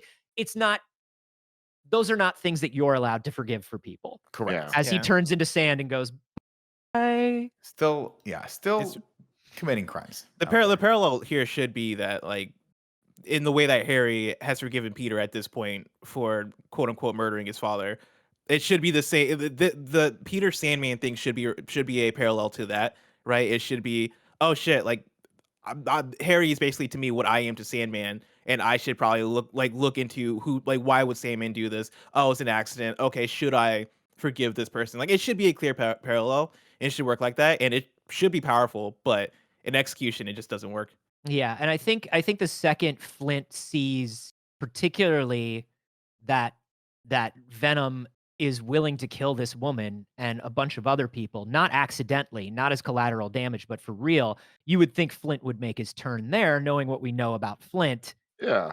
But no. Anyway, but if somehow Thomas Hayden Church makes this scene work because he's so fucking good. He is. And he's a good actor. And he's tan and he's jacked. And he flies away. Peter's like, you know what? I've done some stupid shit too. And I'm going to ugly cry for you right now. So, and he flies away. He's like, cool. And then Peter apologizes to Harry. He's like, I'm sorry, amigo. And then he ugly cries for Harry. And Harry calls him. He's like, you're my friend. To which Peter replies, best friend. And then Harry's like, and then Harry goes, I would kill for you. God. And he dies. He dies. Were you all scared like I was that Bernard was going to speak at this funeral? Yeah. Like, I hadn't watched this movie in years, and when they go to the funeral and they show Bernard stand up first, I was like, Bernard's going to give a eulogy. I'm going to have to sit through Bernard speaking. I was so terrified. I hope he's back in No Way Home. I hope so too. I hope there's one shot of him just coming out of somewhere. It doesn't matter. The head of the funeral, so Peter can monologue about choice. And he goes, whatever comes our way, whatever battles we have raging inside of us, we always have a choice. My friend Harry taught me that. Did he? Also, I just want to say, get the check, Joe Manganiello. Joe Manganiello as Flash Thompson is there for a split second. And I said, get paid, Joe. Buy yourself some new D20s. Yeah, dude. You know? He chose to be the best of himself. It's the choices that make us who we are. We can always choose to do what's right. I choose to fast forward through the jazz scene in this movie and never look back. Oh no, wait. We're back in the jazz club. My bad. We Baby, ended this the jazz is club. number 5. Number Musical five. number 5. And I feel like this one doesn't get talked about enough. I know that we talk about pretty much all the other ones constantly. They're all memes. But Mary Jane just stops singing and walks off the stage. As Peter, Yo. so Peter walks up and he offers her his hand. He's doing that thing again. Here's the thing. Peter is doing that self-centered Peter thing that he's done throughout this trilogy where it's like, come fuck up your what job. you're doing is not important right now. How I feel about you is important right now. Mhm. And so I need you to stop your job and ruin it and come off with me right now because I'm making a grand gesture. This is an abusive relationship. Yeah, it's not good. Don't even get me started on the symbolism of Peter offering her the same hand he used to smack her to the ground earlier. God. It's weird. And then she Horrible hugs him. call. She hugs him for it. The end. We're done. What a She has Remember no the end of idea. Spider-Man 2? Remember the Go Get 'em Tiger? Remember Go how Get 'em, hyped that Tiger. swinging was? Let's And then watch that again. Let's watch the Let's, taste out of our mouth and let's watch God. that again. This movie ends on such a dud. Dour note, dude. Just what's happening? Ugh, And what is Sam happening? Raimi has said many times that he was really hoping to make up to. He hated this movie all the way through, and he was hoping to make it up to audiences with Spider-Man 4, which he never got to make. Coming out this year. And are you ready for why they didn't make Spider-Man 4? I'd Because this movie made so much money. This movie was fine. They would have made another one. He walked away because he wanted to do the next movie with the Vulture. And he had already planned and written this movie with the Vulture. And they said, we'll do it if you also do the Lizard at the same time. And you know how much he wanted to do the Lizard. But he also told them he was never going to do a multi-villain movie again because it was too much. And they were like, we'll give you the Lizard. And he was like, you know what? Fuck you guys. You're the worst. and he just walked away. I would too. God bless him. He made his money. He did his bit for King and Country. He did. Yeah, he did. Now, we're in an interesting place here because Andy's not here. So, Blessing at AOA Jr., I'm putting you on the spot. Hit me Dun, with dun, dun, Haiku in review. Oh, I don't even know how it goes. 7-5. 7 syllables in the middle. You got 5 for the first and last line. If you're not poetic, no need to fret it. Haikus don't need to rhyme. Haiku in review. Haiku in review. Everybody now stop. You fucking nailed it. Perfect. Good Thank shit. You can love to see it. You can go to patreon.com/kindafunny to write your review in haiku form, just like Dan H did. This film sucks so much. Emo Parker is so good. Better than Venom. Andrew Feister says, new shirt feeling sweet. Dancing, winking down the street. Movie is not neat. No, it is not. That's what we got there. And then we got a little bit of Ragu Bagu. You want to do that, Nick? Sure. Fine. Da-da-da-da-da-da. Ragu. Da-da-da-da-da-da. Bagu. What's up, everybody? Welcome to Rad Guys Talk Bad Guys here for the Spider-Man Sam Raimi in review. Do I have this or do you have this, Tim? I have it. Do I have it? Did we do I it don't previous have- episodes? I don't think this is the know. first But time we're let's doing just- it. Let's just talk about these fucking Oh, villains. sure. Like, We can talk about them. they're just it's real terrible. bad. And I Suck think off. that It's cool. after rewatching these, like I feel like I don't remember where I was the last time we did a review, but where I'm at now is I thought that Sandman is a sympathetic character. And then now I'm like, no. And I am really struggling to see how they're gonna play No Way Home. I'm really interested to see how they're gonna make us like where they're gonna be at with these characters. Yeah. If I'm assuming and I'm hoping that they are the actual versions from the universes we know, because they have some explaining to do. I'm with you too. I like Alfred Molina as Doc Ock is the only one where I'm like, I can see this guy being a main villain of this movie. All the others, in my head, I can only see as cameos. I can see Sandman popping up for a random scene of like Peter Parker, Tobey Maguire's Peter Parker talking to Toby or the other Tom Holland's Peter Parker about like, oh yeah, there was a guy in my universe that did this, this, and this, and you get a scene with him or some shit. It is really tough for me to envision a full movie where the Sinister Six is made up of villains from this Spider-Man universe because all of them are cartoon characters, aside from Alfred Molina, who's like a little bit of a cartoon character, but at the very least, I can see a down-to-earth version of that is made for the MCU. The rest, I have no idea. I don't know. I think I think the Goblin can work because Willem Dafoe can work it. Willem Dafoe can change the style up. You know what I mean? They will obviously do something with him. And if, once again, we're not saying that you should look at the leaks because you should live your life however you want. But the leaks are out there. And when you look at it, you can tell there's a bit of, this is a Goblin that has survived, I think, longer than the one we know and is a little worse for wear for it. And so this might be a more down-to-earth version of it.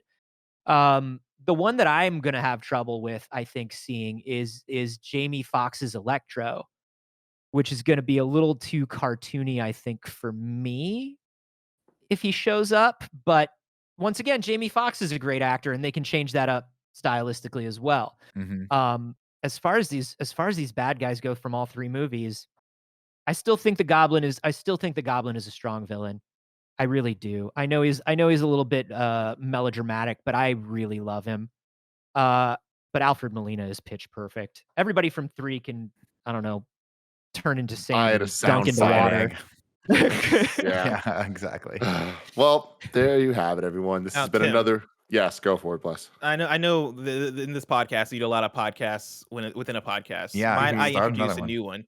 Please. Go for it. I don't Go have a it, name Bless. for it. I just have the idea for it. I know usually for MCU and review, when we're not doing the rewatches, you guys do the whole ranking. And one of the things I've seen online are people asking for me and Anthony to rank the movie since we've actually not done our own rankings of the movie. So, like, what if we did a Blessing and Anthony Carboni ranking segment?